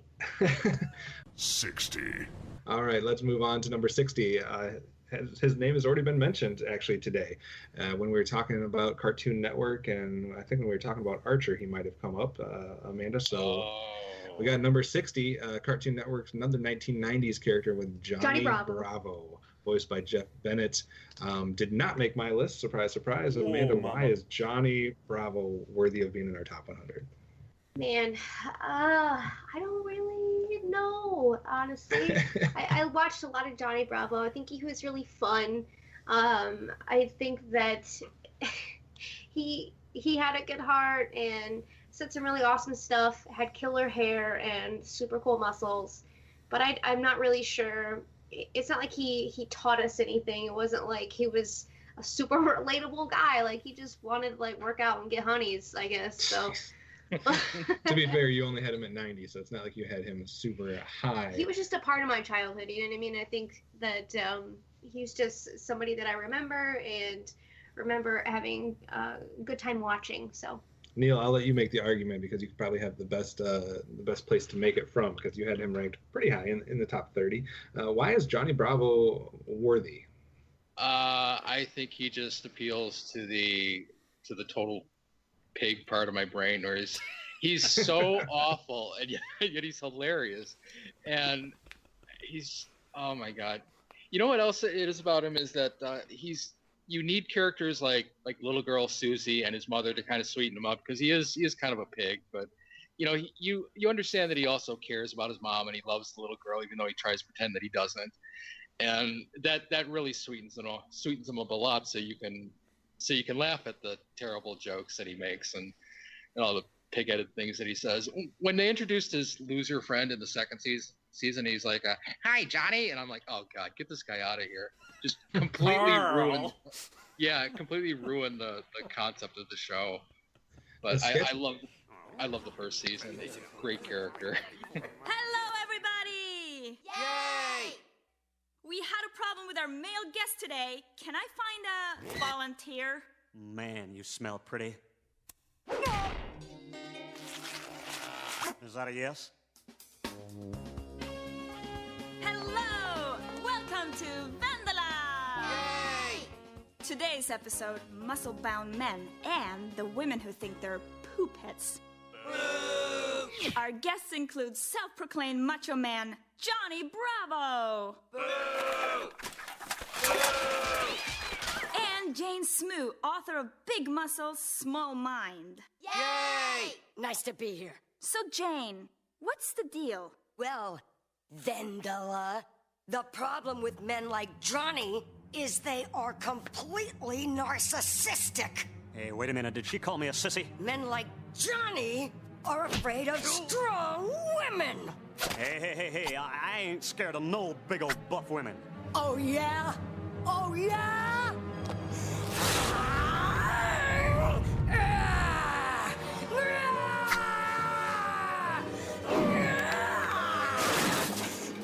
Does this scare you? Hey, lady or no lady, I can't let you bust up Baby Cake's talk show set, all right? Thanks, Baby Cakes. No, thank 10 years of rodeo training in Salinas, California. And don't call me Baby Cakes. Sketch, what do you think about Johnny Bravo? If Johnny Bravo was on this list, I feel he's too high. I would definitely put the Powerpuff Girls and Dexter above him. I would probably put the Powerpuff Girls above Dexter too. And Johnny Bravo is a fun character, but he's also kind of bad, kind of a terrible character. They would never air this today. Oh no, absolutely not. there's no freaking way. Dan Sketch brought up some of the other Cartoon Network characters that we've seen, and we've had stuff like, Space Ghost in a way, Powerpuff Girls, Dexter, Johnny Bravo beating all of them out. Is that right, wrong, or what's going on here? Oh man, I don't know if I'm the right person to ask, but I'll say no. I mean, Johnny Bravo was fine. Like I could only watch that cartoon, I think, for a short while until I got just kind of bored or annoyed with him as a character. Like, yeah, he was funny, but like similar to some characters he mentioned, I never felt like his joke was kind of the same thing. He was like, yeah, he's like the Fonz if the Fonz had, like, similar to Archer being with James Bond with no charisma or charm. He's like the same thing, but the Fonz if Fonz had worse luck, I guess, or I don't know. But he was fine, I guess. But I felt like enjoyed the Powerpuff Girls, that show, and those characters a little more. Dexter as well. I guess I would grow tired of him quickly. Maybe I don't know why. For some reason that would happen with him, but I enjoyed Archer when you could kind of argue a lot of their traits are very similar. Maybe it's just the jokes I found more funny with Archer. Archer has more personality. Yeah. I guess my problem would be that we're ranking Johnny Bravo higher than Maleficent, higher than Gromit, higher than Chip and Dale, higher than Astro Boy. Way too high. So, I mean, if he's going to make the list, I don't know how you justify him being ahead of some of those people. So. I'm actually really disappointed in some of these choices that we've had so far, these results that we've had so far, and I'm questioning some of these people that submitted lists. Ouch. You're calling everybody out. Everybody on blast. Yeah. All right. Well, something we haven't done in about, 6 or 7 picks here. Let's go back to Disney. 59. For our number 59 pick, it's not a Disney princess. It's not a Disney side character. It's not a Disney villain. Let's go to Simba from The Lion King at number 59 from 1994. Matthew Broderick in the film, Cam Clark and a lot of things later does the voice there. We did have some comments though when Simba came up on one of our Facebook matchups that I believe somebody said that Simba was inconsequential to the entire film, which what? I don't understand that comment. So maybe you guys can help shed some light on Simba's worthiness or not. Who the hell said that? I don't have names. She's out for blood. I think I might get that because what happened at Pride Rock after he left is that they basically had a bad season. It's like, all the plants died and it's rainy and dreary and he shows back up and the sun comes out and he's like, yes, I did this. I brought the sun back. And it's like, no, you didn't. No, they you just beat up your uncle. And all the camaraderie and the pride in the pride was gone. And they were forced to, be manipulated by somebody who really didn't care about them. And the whole, their I don't want to say their father figure, but the person that was holding them together and was supposed to care for them and protect them was forcing them to live with their enemies and fucked it all up. I don't think it had anything to do with just the weather. Well, that's true. I mean, I could see that argument either way, but Amanda, you had Simba ranked pretty high at number 36. So how do you feel coming in at 59? I can see that.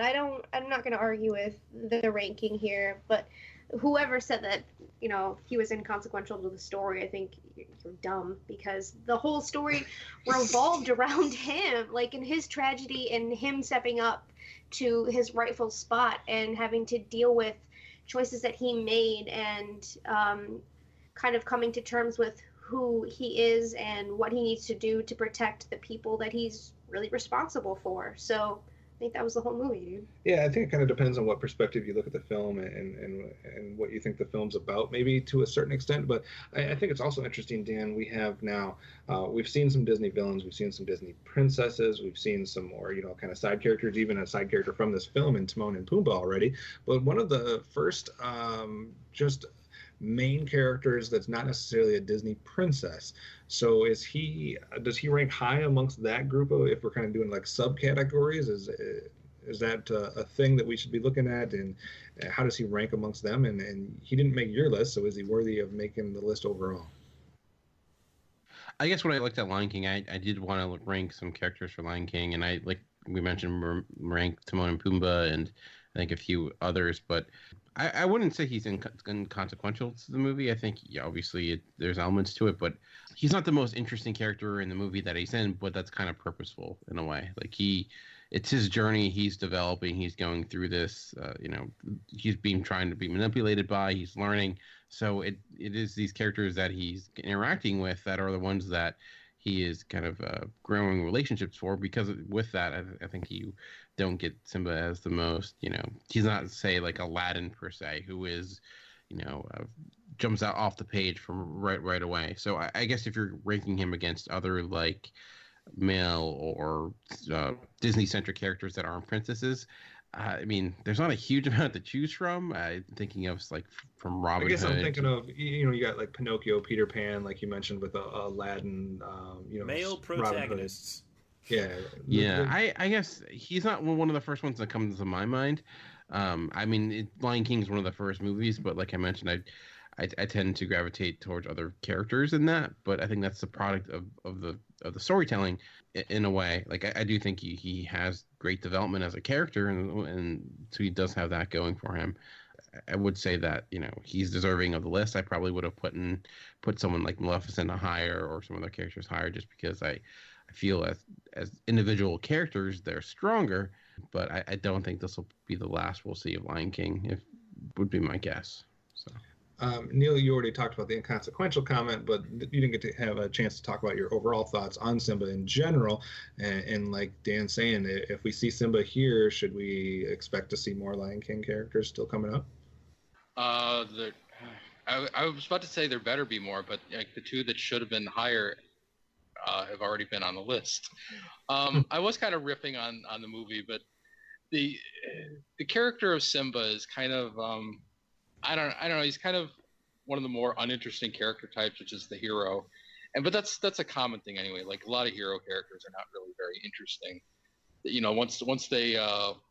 Once they reach their goal, there's no more story to tell. It's not like you can do a sequel. The way they did do a sequel, and it's not very interesting. The sequel's not very good, but I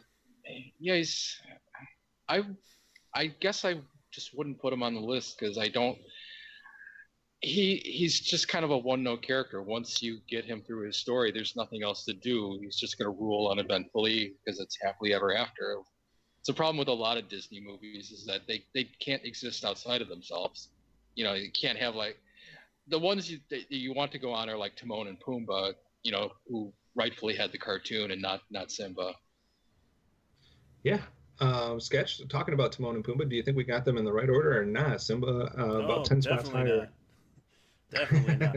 Simba's kind of bland. I mean, he has a greater role in the whole lore of things, as he has a descendant in sequels and then becomes the father figure.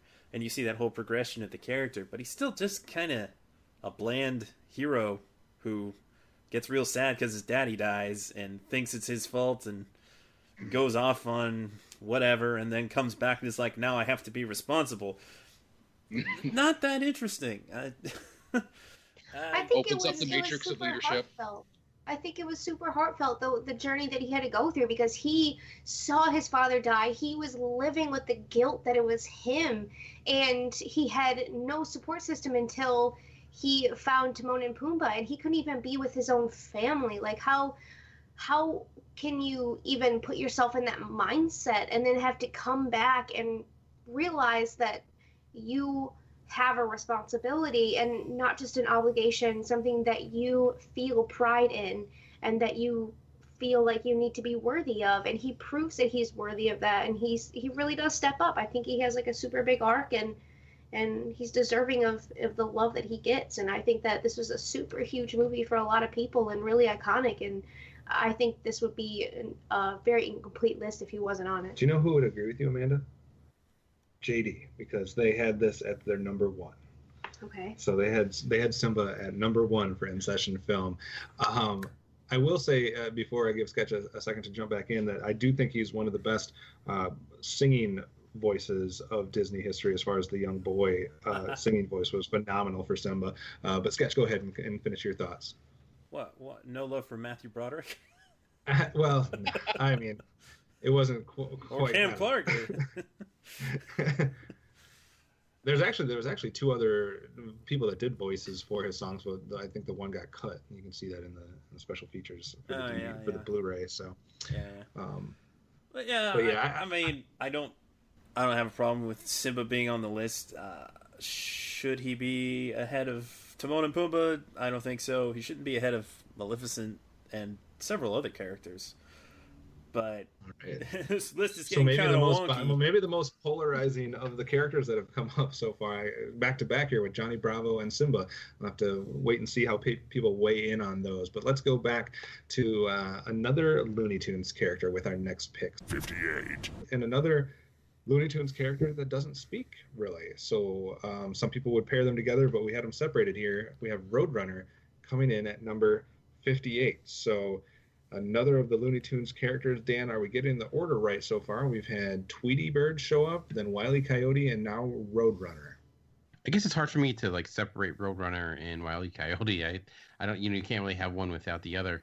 And I guess I would say if you're gonna separate them, I would put Wile E. Coyote higher as a character because he's the one where all the comedy comes from. Where Roadrunner is just the object he's chasing. It's like putting the tornado ahead of the people in Twister. Well, maybe that's not a good comparison because they're probably more interesting. Of all the Looney Tunes characters we talked about today, I think Wile E. Coyote is probably the best. And I would put probably even Tweety Bird ahead of Roadrunner.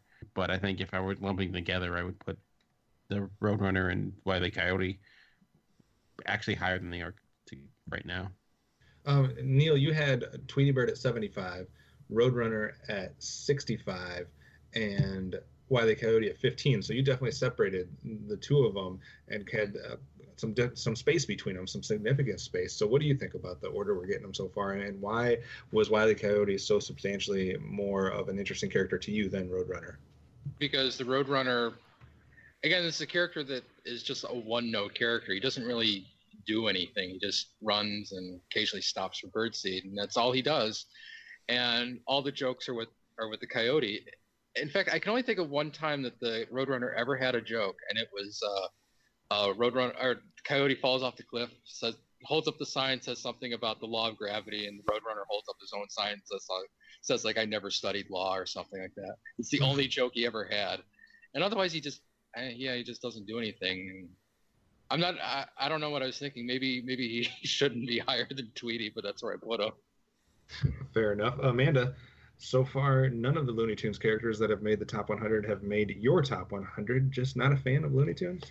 I mean, I watched a lot of Looney Tunes, but I think that was when I was much younger, and they didn't resonate as much with me. Maybe because they weren't talking and I couldn't get into it or whatever. But I think that Roadrunner, he was definitely a part of the humor. He had these looks, you know what I mean? That's where his humor was, like the "I got you" or whatever it may be, just even a look at the camera, if you will, or a wink or something like that. And I think that the 2 of them probably should have been together, honestly.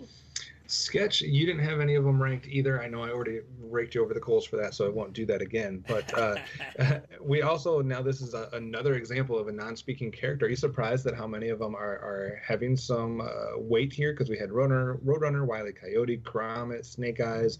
Are you impressed that we're ranking so many non-speaking characters? Because like Amanda said, sometimes it might be hard for some people to connect to some of those.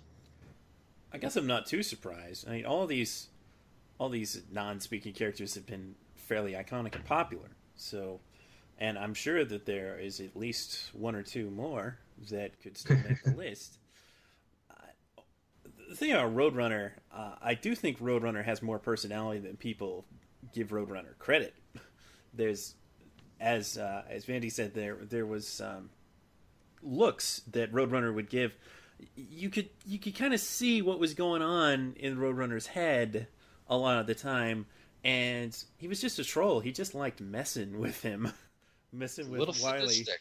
He was. It was a little bit sadistic. I don't know. What was a Roadrunner? But he always was there to watch Wiley fall off the cliff. That's for sure. Oh yeah. Oh yeah. It would be interesting to go ahead. There's a great clip from the movie UHF where Weird Al Yankovic describes the Roadrunner cartoon, and it is perfect. Ah. Yeah. We'll have to wait and see what our super fan there and list submitter David says, because he had Roadrunner actually in his top. He had it ranked at number 12. So I think he did pair those two together, though, Roadrunner and Wile E. Coyote. So like Dan said, sometimes hard to separate those two from each other. So maybe if we would combine them, maybe they'd be even higher. 57.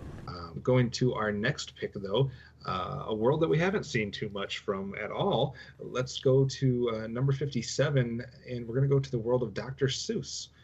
Actually originated in a book in 1957, and that would be The Grinch. Amanda, I know you're a big fan. You had him ranked at number 4. So he was in your top 5. He shows up right now at number 57. Thoughts?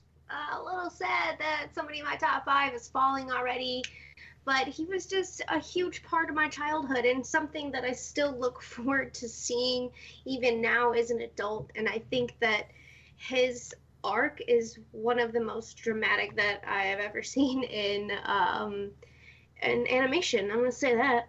I think that he is so iconic, and who doesn't know who the Grinch is? He's a household name. He's brought up in more than just discussions of, Christmas, or not Christmas spirit, but animation. It's about Christmas spirit, and if somebody doesn't have it, you're automatically a Grinch. Like, we don't have to be talking about the movie here for him to come up. And I think that he was big enough to even make a live action movie, which I loved, Jim Carrey as the Grinch, P.S. And I think that there's so much memorable about how the Grinch stole Christmas that it's just something that sticks with you from however old you are when you see it, probably pretty friggin' young, to even now as an adult. I think it's got possibilities. It's rewatchability, even though we know what's going to happen. It's just something that brings out those Christmas feelings in you, automatically. Every Who down in Whoville liked Christmas a lot, but the Grinch, who lived just north of Whoville, did not. The Grinch hated Christmas, the whole Christmas season. Oh, please don't ask why. No one quite knows the reason. It could be, perhaps, that his shoes were too tight. It could be his head wasn't screwed on just right. But I think that the most likely reason of all may have been that his heart was 2 sizes too small. But whatever the reason, his heart or his shoes, he stood there on Christmas Eve, hating the Who's, staring down from his cave with a sour, grinchy frown at the warm, lighted windows below in their town. For he knew every Who down in Whoville beneath was busy now, hanging a holly Who wreath. And they're hanging their stockings, he snarled with a sneer. Tomorrow is Christmas. It's practically here. Then he growled with his Grinch fingers, nervously drumming. I must find some way to keep Christmas Interesting from too, coming. Holiday-themed character, I guess you could say, and how that would rank against, just some more general characters. Sketch, you had Grinch in your top 20, so let's go to you next. What do you think about Grinch showing up here on this side of 50? The Grinch is just, we're always thinking about the Grinch. How can you not think about the Grinch? It's so iconic. You see it every year, even if you don't try to.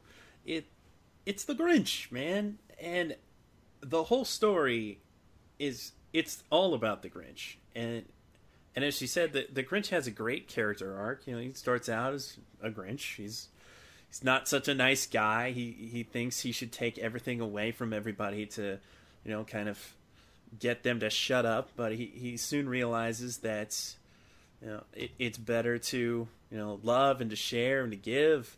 And his heart grows however many sizes that day. And it's a great story. It's a great character. I mean, absolutely. I think the Grinch is worthy of the top 20.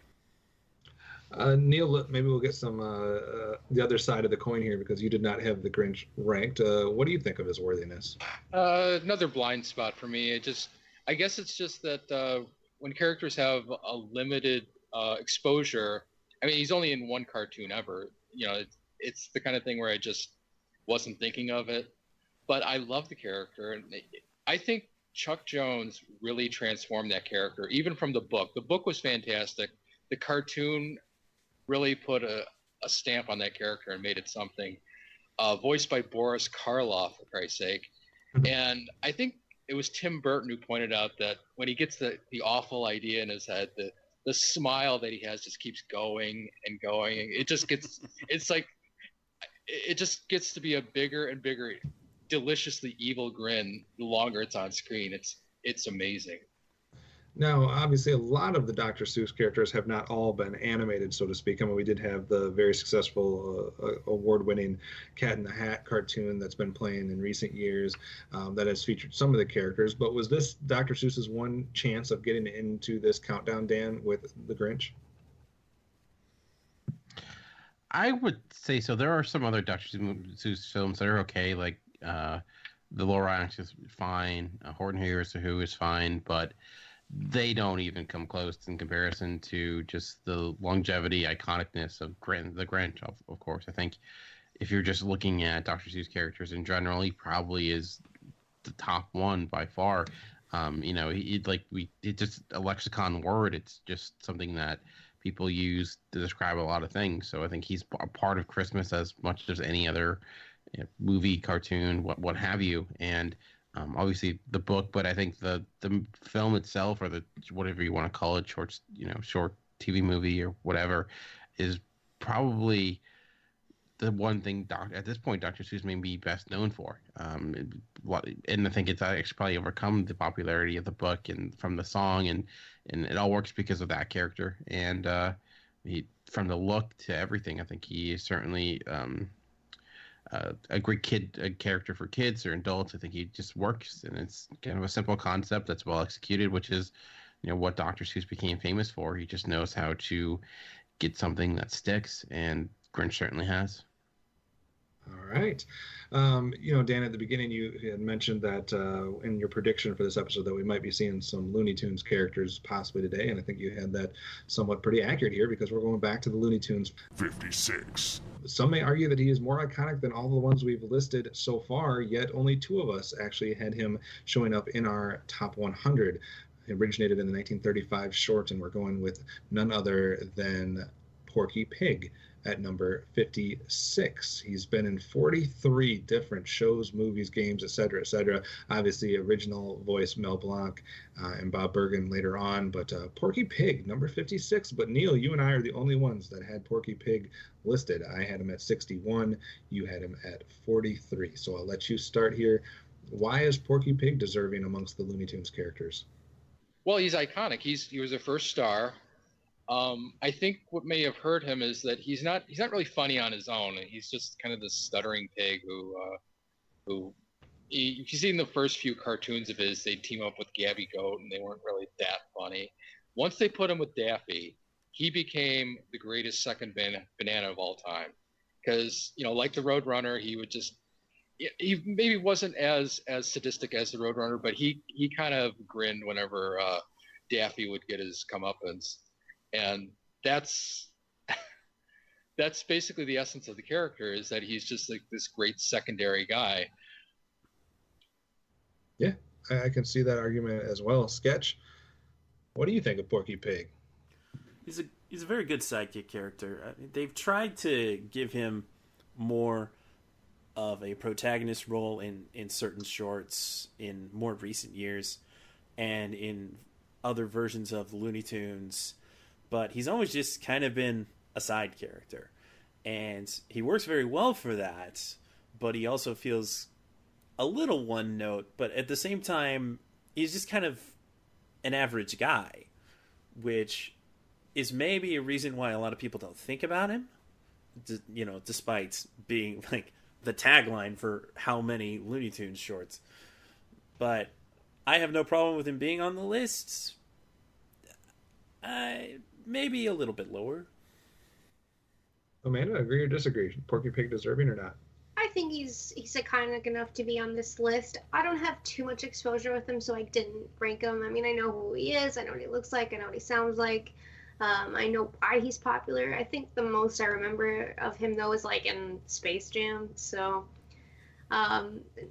sorry I didn't rank him, guys, but I definitely think that he is worthy of this list. Dan, do you think some of these older characters, especially maybe older Disney or older Looney Tunes, Hanna-Barbera, maybe another company you could think of, we're fighting an uphill battle to get on this list because maybe they're not as much on people's minds as some of these more modern characters?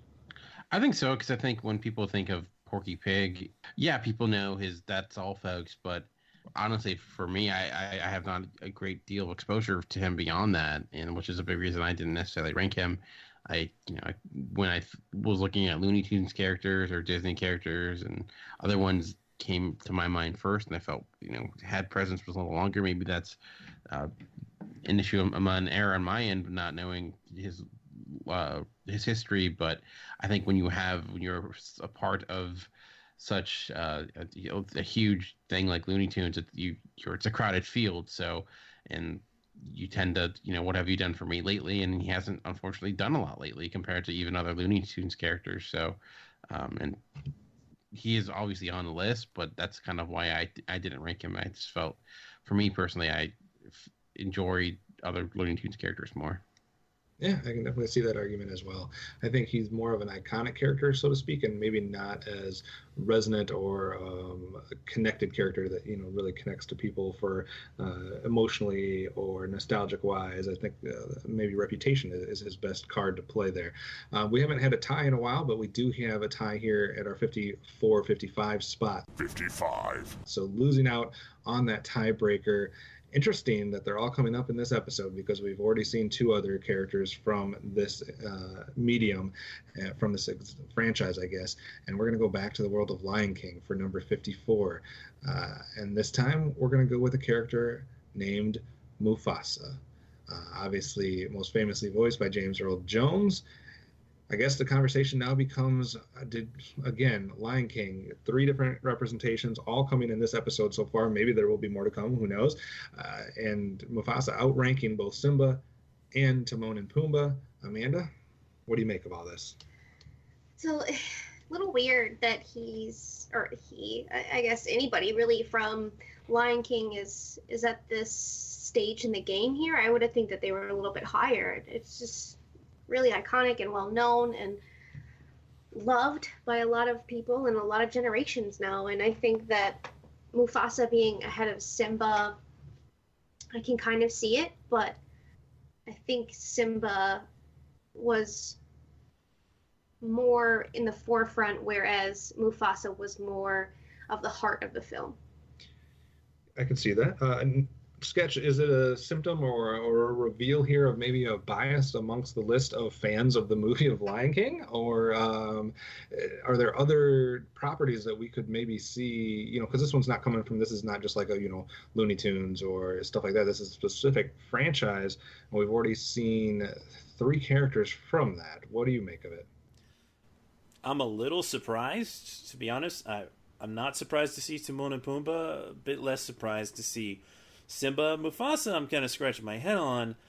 I feel like maybe people wanted to give lip service to like one really good dad character, because there's a lot of terrible dads in cartoons and there's very few good ones.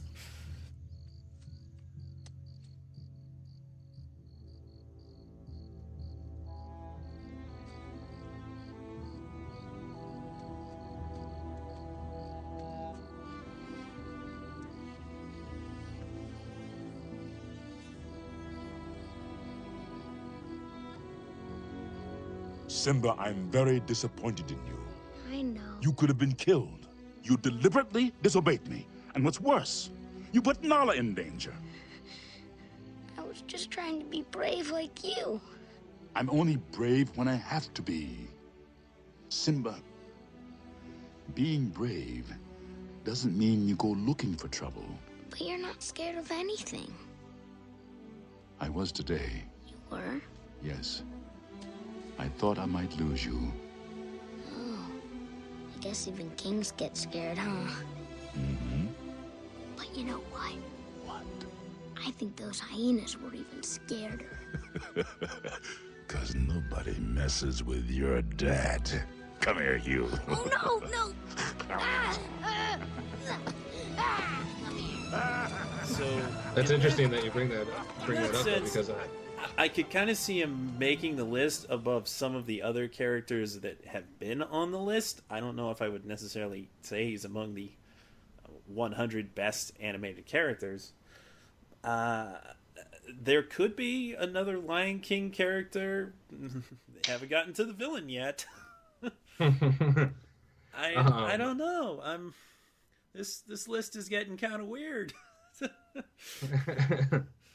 Yeah, I guess for my thought process, you kind of brought up the good dad thing. I actually just did a recent top 10 for Geekcast Radio Network on the best animated dads, and he actually came out number 1 when I did that list. So I think there's a lot to him as far as the way he's presented and the morals and the lessons he's teaching and a lot of things that, like you said, we see a lot of bad cartoon dads. So he scored maybe some bonus points for me because I had him ranked in the top 20.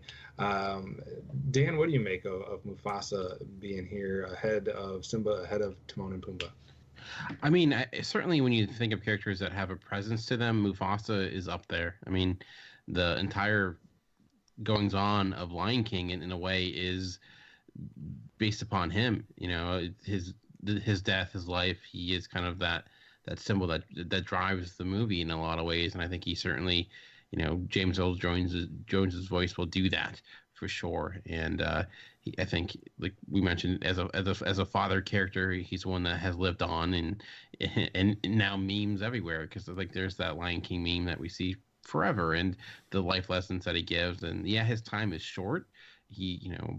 But it says a lot when a character was in a movie and it's not that long period of time, but has such a huge impact. I mean, obviously, when people talk about animated deaths, he's probably maybe up there is the most iconic. It's close. I mean, yeah, people will talk about Bambi's mother dying. Spoiler alert. But I think Mufasa. She died? I know. But as a character, I think Mufasa is far more interesting and much more of a presence than she is. I mean, her death is more based upon the fact that of her relationship with Bambi.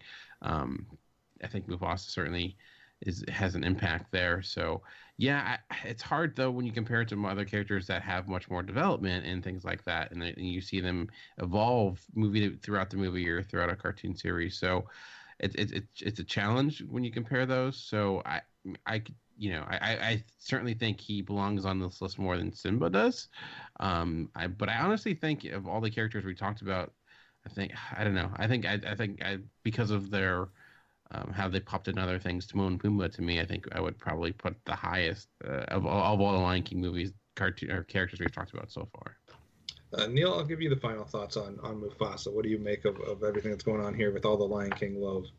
He must just be getting by on good dad points, because I don't know what he's doing here. I mean, I said that Simba was kind of uninteresting, but I think Simba belongs on should be higher than Mufasa. He's not in the movie that long, and it's like another thing is that someone mentioned Bambi's mom, and I had seen that as a kid, and then Optimus Prime died. I saw that in the theater, and that wrecked my childhood. When this movie came along, I'm like, seen it, and it's like it didn't resonate with me. It's just like, okay, that's James Earl Jones. He sounds cool. He's a good dad, but he didn't get a lot of character development. So when he died, I was like, I sympathize with Simba. I agree it was a very sad scene, but the character was there to die, and he just didn't. That character, without Simba, he just wouldn't resonate at all. Actually, that was freaking traumatizing. I don't know. You're just so desensitized, sir. Maybe. I guess it depends. I cried. It depends what you see first and all this other type of stuff. But I don't know. I think it's an interesting debate on Mufasa's credentials there and whether he belongs or not. 54. The other part of that tiebreaker and who won in that tiebreaker, coming in at number 54. How about a character from the world of anime? We're gonna go with Totoro from My Neighbor Totoro and the Miyazaki film from 1988. Dan, you had mentioned that we hadn't, maybe we'd get another anime character. Was this the one you were thinking of, or do we still have hope for more to come? I think there are probably some more. I wasn't sure if Totoro would make it or not. I know we did get some other Studio Ghibli characters up to this point, and so it kind of makes sense that we would get the character that legitimately is the icon for Studio Ghibli. And I know, like, especially for Japan, Totoro was such a huge cultural icon. I mean, his toys still are huge sellers today. We talked about characters that don't speak at all, and I guess he can add another one to the list. I mean, of the other Studio Ghibli characters we talked about, I think if you're looking at a character standpoint, I think I like, Nausicaa is one I probably would switch these out, because I like Totoro. He's a fun character. He's enjoyable, but he's lovable, of course, but there's not much to him in a way. He's just kind of there.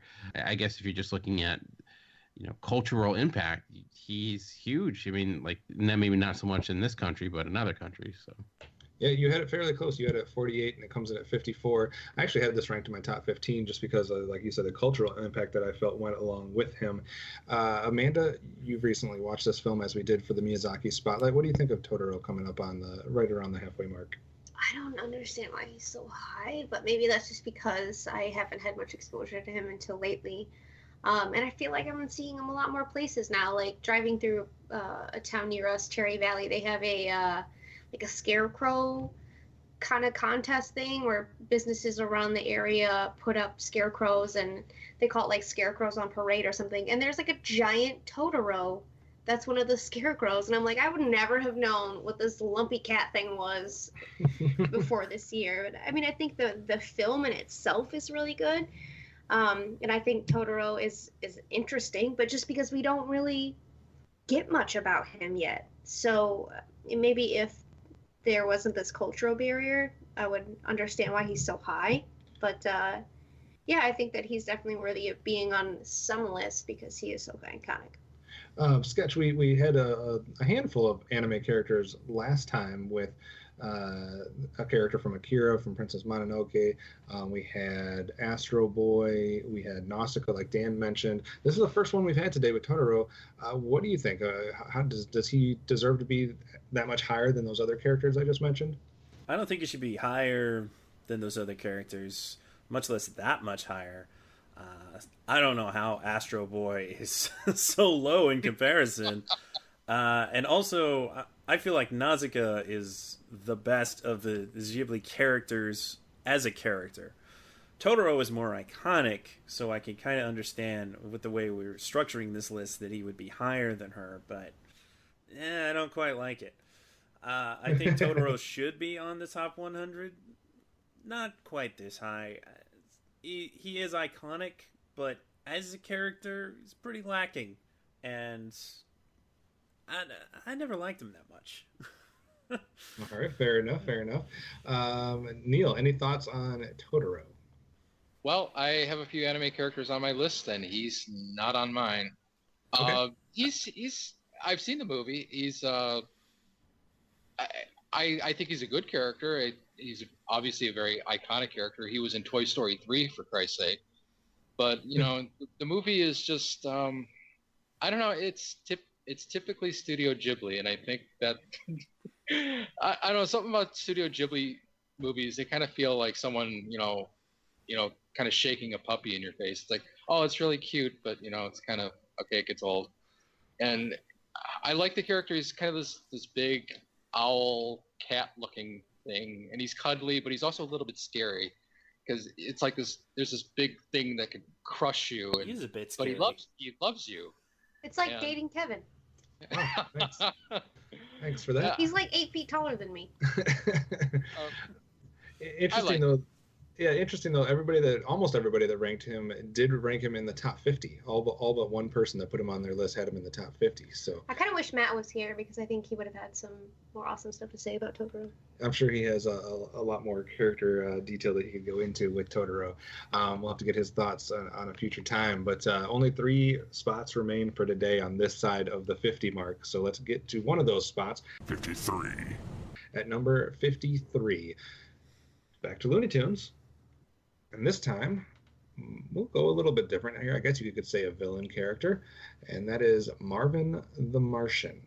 So Marvin the Martian is showing up here. Neil, you're the only person on the panel that had him on your top 100. So why did we all get it wrong to not rank Marvin? Well, I wouldn't say that you're wrong. It's just that you can only put so many Looney Tunes characters on the list. I think that if I had put every single Looney Tunes character on here that I thought was great, it would have been like a quarter of my list. So some had to be sacrificed. Right. And he's a funny character. He's not in a lot of cartoons, and oddly enough, I don't think he's ever. We know his name, but I don't think I've ever heard his name in a classic Warner Brothers cartoon ever. Yeah, they didn't. And so just that thing where I didn't even know his name. He was just like that guy with the Centurion helmet on. That kind of like lost points for me as a kid. But I've come to love him. He's one of those great Chuck Jones characters. Had a few good cartoons with Bugs and Daffy, and I think he kind of came into his own later, like with the Duck Dodgers cartoon and other cartoons of that nature. But not really my favorite Looney Tunes character. A lot of greater ones that I put on the list instead of him. All right, Sketch. We've had a handful, half dozen or so Looney Tunes characters today. We've had Wile E. Coyote, Roadrunner, Tweety, Porky Pig. Marvin the Martian beats them all. What do you think? I'm okay with Marvin beating all of them. I would say Marvin's among some of my favorite one-off Looney Tunes characters. It kind of depends on the version of him. He's got a lot more personality in the Duck Dodgers cartoon, and even in the more recent Looney Tunes, the Looney Tunes show.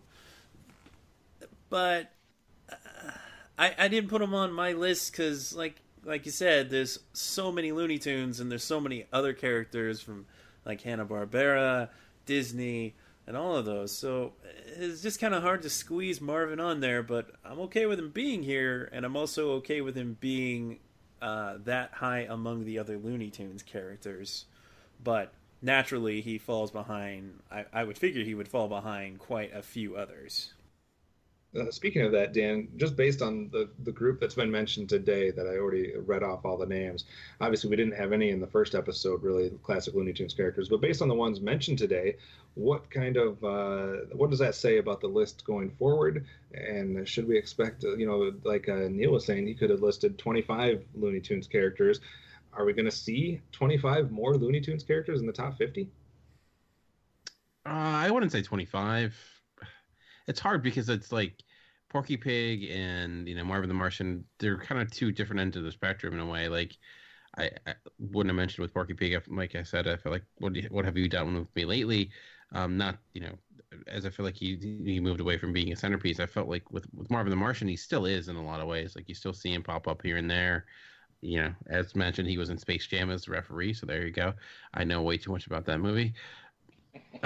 For me, he was always one of my, I always enjoyed that character. I always found him to be a lot of fun. I always enjoyed his adventures and like his back and forth with Bugs Bunny and other characters. So I really don't know what this says because it's hard to really get a grasp on what people are ranking when it comes to these because, I would think Marvin the Martian would be well behind someone like Wile E. Coyote.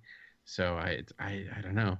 It's strange. Like, thinking of like some of the other like Yosemite Sam and some of those other ones that I would would have come up by now, but who knows if they're going to be on the list at all. So it's kind of a weird mix. If anybody else but Kevin would have compiled this list, I would have been like, I feel like there's some tampering going on because this doesn't make any friggin' sense. No tampering. No tampering. What do you think though, Marvin the Martian? He's just. I don't think that he is worthy of being this high at all. I think people know him. I think he was another one of those characters that was worn on a lot of like gray sweatshirts in the 90s, like Tweety Bird. But I don't think he's above Tweety by any means. So, yeah. Dan said probably not 25. What do you think? 10 more Looney Tunes characters in the top 50? Yeah, I can see that. All right, we'll have to wait and 5 to 10. see. 52. All right, only 2 spots left, taking that 52nd slot. Let's go back to the world of anime for a 1990s character, and that would be from the TV series and from the manga before that, Sailor Moon, coming in at 52. Let's start with you, Amanda. You just got done talking. Let's let you talk a little bit more. You had Sailor Moon at 76. She comes in at 52. She definitely got me through some afternoons. I always look forward to seeing her. I think that she is really well known. Her and I don't even remember the other people in the group, the other sailors. Sailor Mercury. Yeah, I think that they were cool, and I think they all had individual stuff going on. I don't remember a lot of them right now though. Maybe if I rewatched it, I'd be like, oh, okay. But I think that her showing up on the list, it's not surprising. Not really sure about the ranking. Maybe it's a good spot for her. I would say right in the middle. We had Sailor Moon in one of the Facebook matchups as well, and I think there was a couple people talking about how iconic she was and how influential she was for certain things that come after it, and even during that time. Sketch, you had it very similar to Amanda. Amanda had Sailor Moon at 76. You had Sailor Moon at 77. So what do you think of Sailor Moon coming in here? I think this is a pretty good spot for Sailor Moon. Definitely an iconic character with a lot of reach that, the whole magical girls superhero genre in Japan really came out of Sailor Moon and a few other shows. But Sailor Moon was easily the biggest of all of those. And it's still popular today. I mean, it was off the market for a little while because of rights issues, but they brought it back recently, and it's been killing it in sales and video streams, and they made a new series, and it's still very, very popular, very iconic. I think Usagi Serena as a character is kind of annoying. She has her good points. I like a lot of her friends more as characters, but they definitely don't stand out as much. You were born as an animal, not a human. Stop right there! Now that we've arrived, you won't be getting your way, Zoisite. We won't let you turn that child into a monster. In the name of the moon, I'll punish you. Zoe! Bubble! Sailor Moon, you're in my way! I can't help it! I'm done here. I don't have time to play these games with you. You're not getting away! Now, Supreme! Hey, wait! We'll all be electrocuted! So, really, the central character is the one who's going to make the list. And I think this is about right for Sailor Moon. Maybe a little bit lower. But considering how iconic and how long the franchise has been popular, I'm not surprised to see it pretty close to the 50s. Interesting that this is, I believe, the first character that we've had that actually has appeared on 3 different people's top 10. So Sailor Moon was in 3 different people's top 10. 2 of them was at the top 5. Dan, you were more similar to Amanda and Sketch. You had it at 88. So what are your thoughts of Sailor Moon just missing the top 50? I mean, I did not really watch Sailor Moon. My sister did, so I kind of watched some here and there. So I'm not maybe the best person to ask, but I do know, if you were talking about female anime characters, she's hugely influential on the top of many people's list. And I'm sure a lot of people, like you said, what do people on the top 5? So a lot of people are going to argue that she should be much higher. I'm not one that could argue for or against that, because I was just looking at just the overall impact the character had, and it's certainly there. So I guess depending on your take on the character, you could say that she deserves to be higher. I'm fine for where she's at. It's fine, I guess, overall. Like I said, I'm not a huge Sailor Moon aficionado, so I kind of know the song, but that's about it. So yeah, I think all I know is the theme song. Neil, any thoughts on Sailor Moon? Well, didn't have her on my list, and I think what it is that I couldn't tell if I put her on the list if it was based on the character or just on the show. I mean, the character really didn't resonate with me, but I understand why she's iconic. I have no problem with where she's at. It's a show I've watched maybe a handful of times and was like, okay, this is silly, and then I moved on. Went and watched Johnny Bravo instead, I guess. Oh, because they're not a teenage girl. That might be. Yeah. Yeah, so Sailor Moon coming in at the 52nd spot, which means there's only one more spot for today. 51. You know, in the first episode, we only had 3 Disney characters, and we've outdone ourselves and had about 8 now on this section of the countdown. So we're going back to the world of Disney, back to a male protagonist. And interesting, I guess we could have some conversations against him and Simba, because at 51 we have Aladdin from 1992, or if you want to go folk tale-wise, back into the 1700s. So a character that has been around for a long time, but maybe just, I guess, looking at the Disney version for this list. Aladdin comes in at number 51. Amanda, you expressed some dissatisfaction when one of your top 5 Grinch came off the list. Aladdin, just outside your top 5, you had him at number 6. What do you think? He just missed the top 50. I'm glad that he beat out Simba, but I don't understand why he's this low.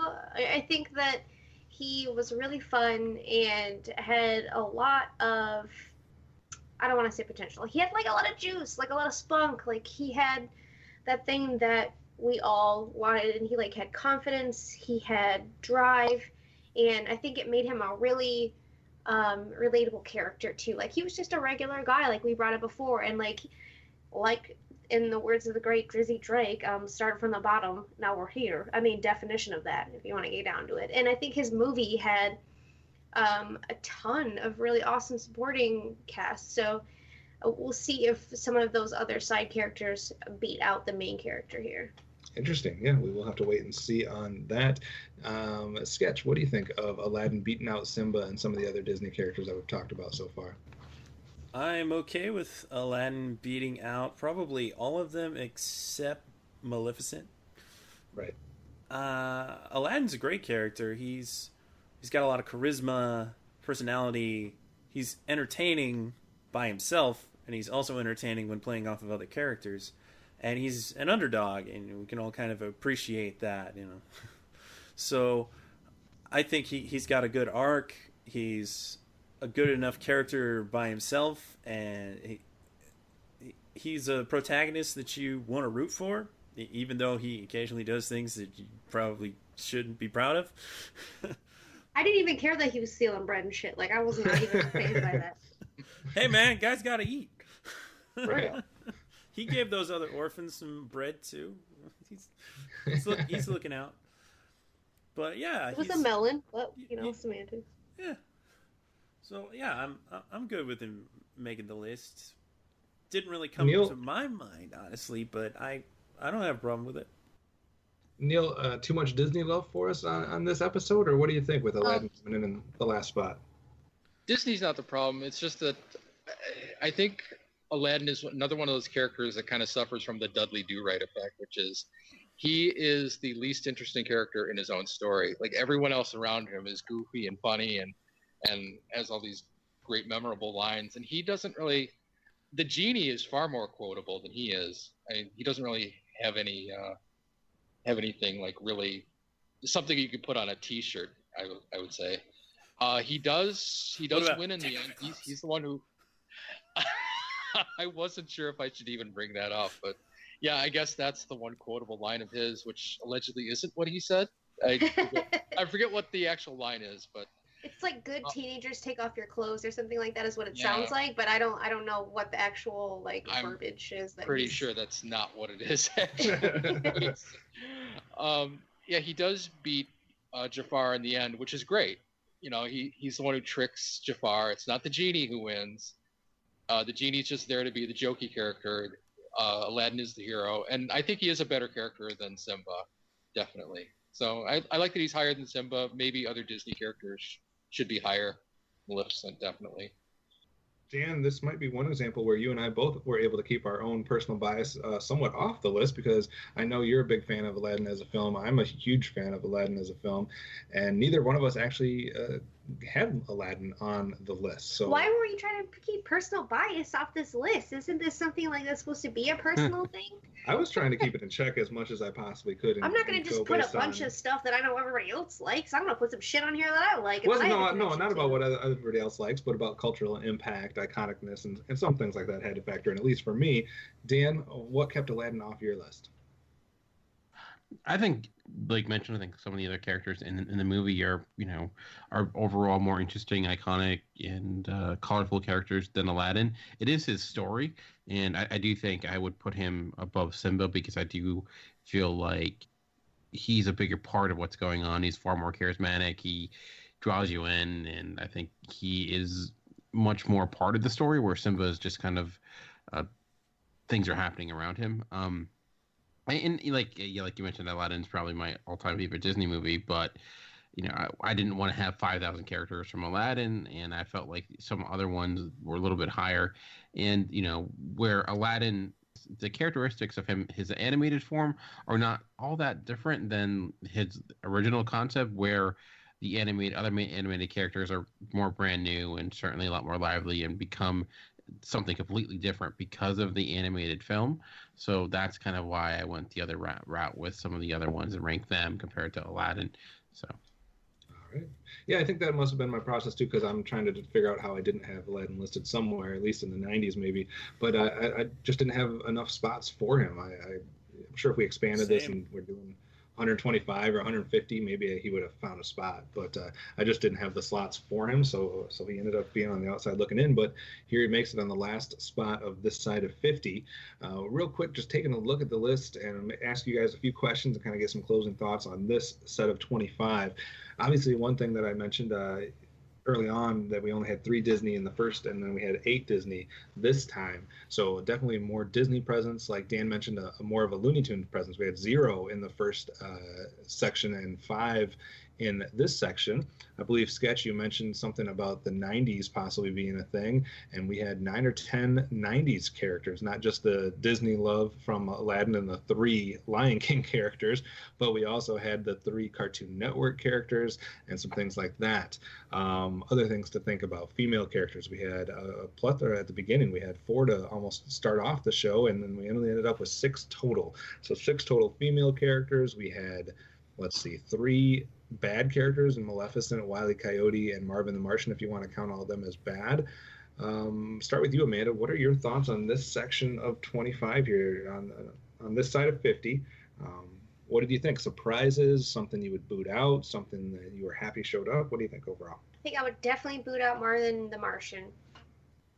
I think this was one section that's had me shaking my head a little bit and trying to figure out people's process here, because Johnny Bravo beating out some of the people he did, I don't get that at all. Didn't he beat out like a Ninja Turtle too? Yeah. Jeez Louise, how did Johnny Bravo beat out any of the Ninja Turtles? I don't get it. But hey, I mean, yeah. I mean, we did have a little bit of variety here, though. I mean, we did have a Dr. Seuss character. We had Fievel in there. We had one Muppet. We had Archer, a couple Pixar, Gromit from Aardman. Dan, one thing that she mentioned, though, that made me think of it, that we had a turtle last episode. Something we had a bunch of in last episode was more of those 80s action type things with Skeletor, Cobra Commander, Donatello, Snake Eyes, etc., etc. None of that today. What are your thoughts so far overall from this set of 25?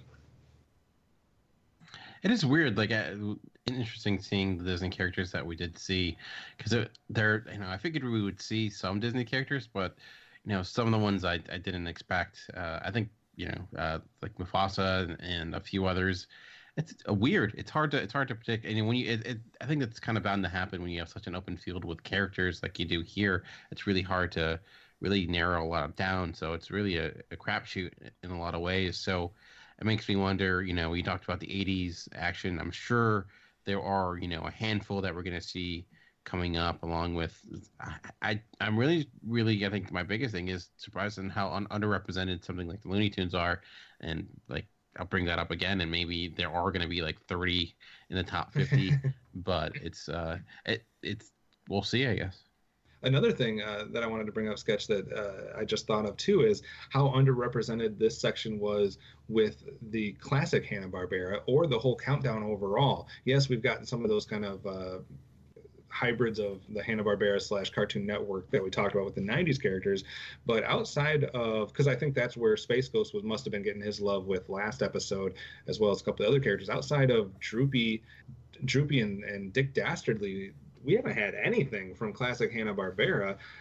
You can talk on that, or you can talk about any of the other points that have been up, but what are your thoughts so far, Sketch, on this set of 25? I think with the Hanna-Barbera, we're going to see a lot more in the top 50. They're just more iconic, very memorable. They come to mind easily. So I think we'll definitely see, probably not too many, but I want to say maybe around 10, I feel. Okay. That's a possibility. I feel like the first 25 that we did, it kind of seemed to fall in line for the most part. This next batch has been kind of weird.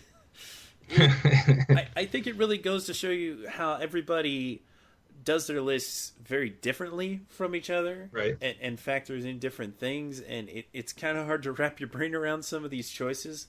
But I think also just the process in which these characters' points are added up can make for some anomalies, if you will. Yeah. And other people probably just really wanted a character on the list anywhere, so they ranked them very highly just to make sure that they got on the list, which definitely kind of cooks the books a little bit. Yeah. That doesn't even like cross my mind when I'm making this list. It's like, how much do I love these people? Not like, how can I make sure that this gets on the list somehow? Right. And for the most part, I try not to do that as well. I know it's been done in the past before. Neil, some heavy hitters or some at least iconic characters that fell off the countdown here with Porky Pig, Minnie Mouse, Maleficent, stuff like that. What are your thoughts just overall on this set of 25 or all 50 that we've revealed so far, and what does it have to say for what's still to come? I think when you have such a pool of people from various different generations, we all have our idea of like who the most iconic cartoon characters are of all time. But when you try to mix them all together and then you look at lists at how it falls, it's like, what? Remember too that this is over, what did I say, over 600 characters got votes? Yeah. Something like that. And as far as what's going to be coming is that I'm fairly certain you're going to see an avalanche of Looney Tunes characters. Maybe an avalanche of Hanna-Barbera. I think Hanna-Barbera is a little more spotty because they've been off TV more often than the Looney Tunes characters. So, maybe a certain Stone Age family will get in there.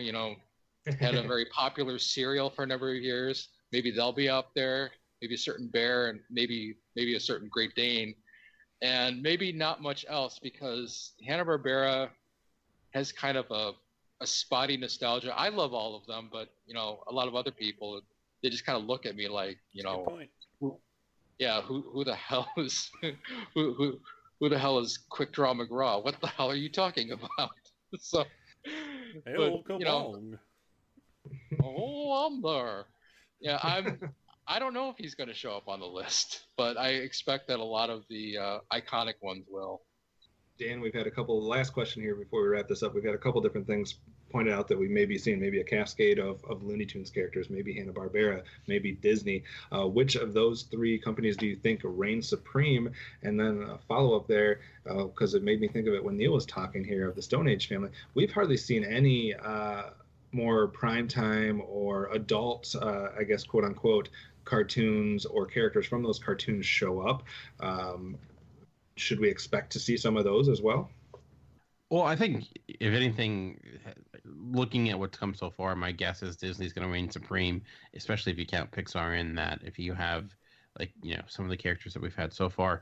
And I guess for some of the primetime shows, my guess is at least for me, and I think just some people, what they probably did is when you looked at some of those primetime shows is pick one or two people. And then you're going to get maybe that's going to cause some of those to be ranked much higher.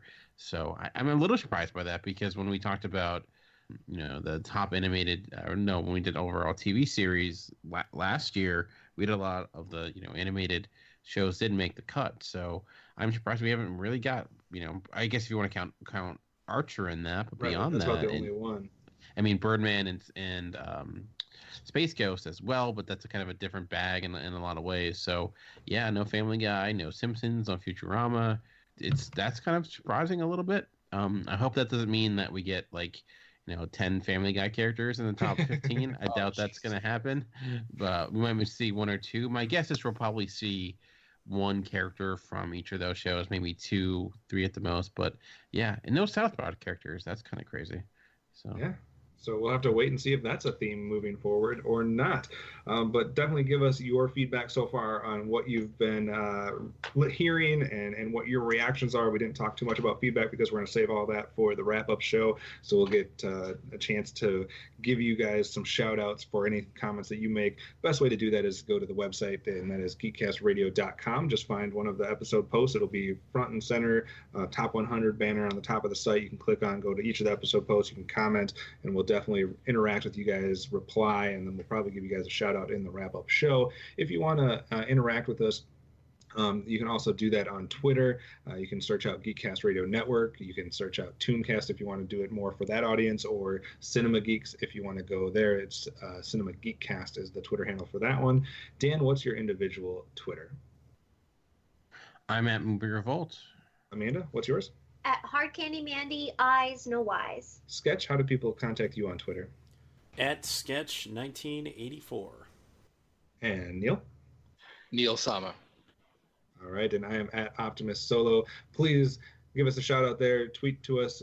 We'll definitely reply and interact with you about this as we go through. And we'll have to wait and see what kind of answers to our questions we find as we come to you guys next time with the first set in the top 50 as we go 50 through 26.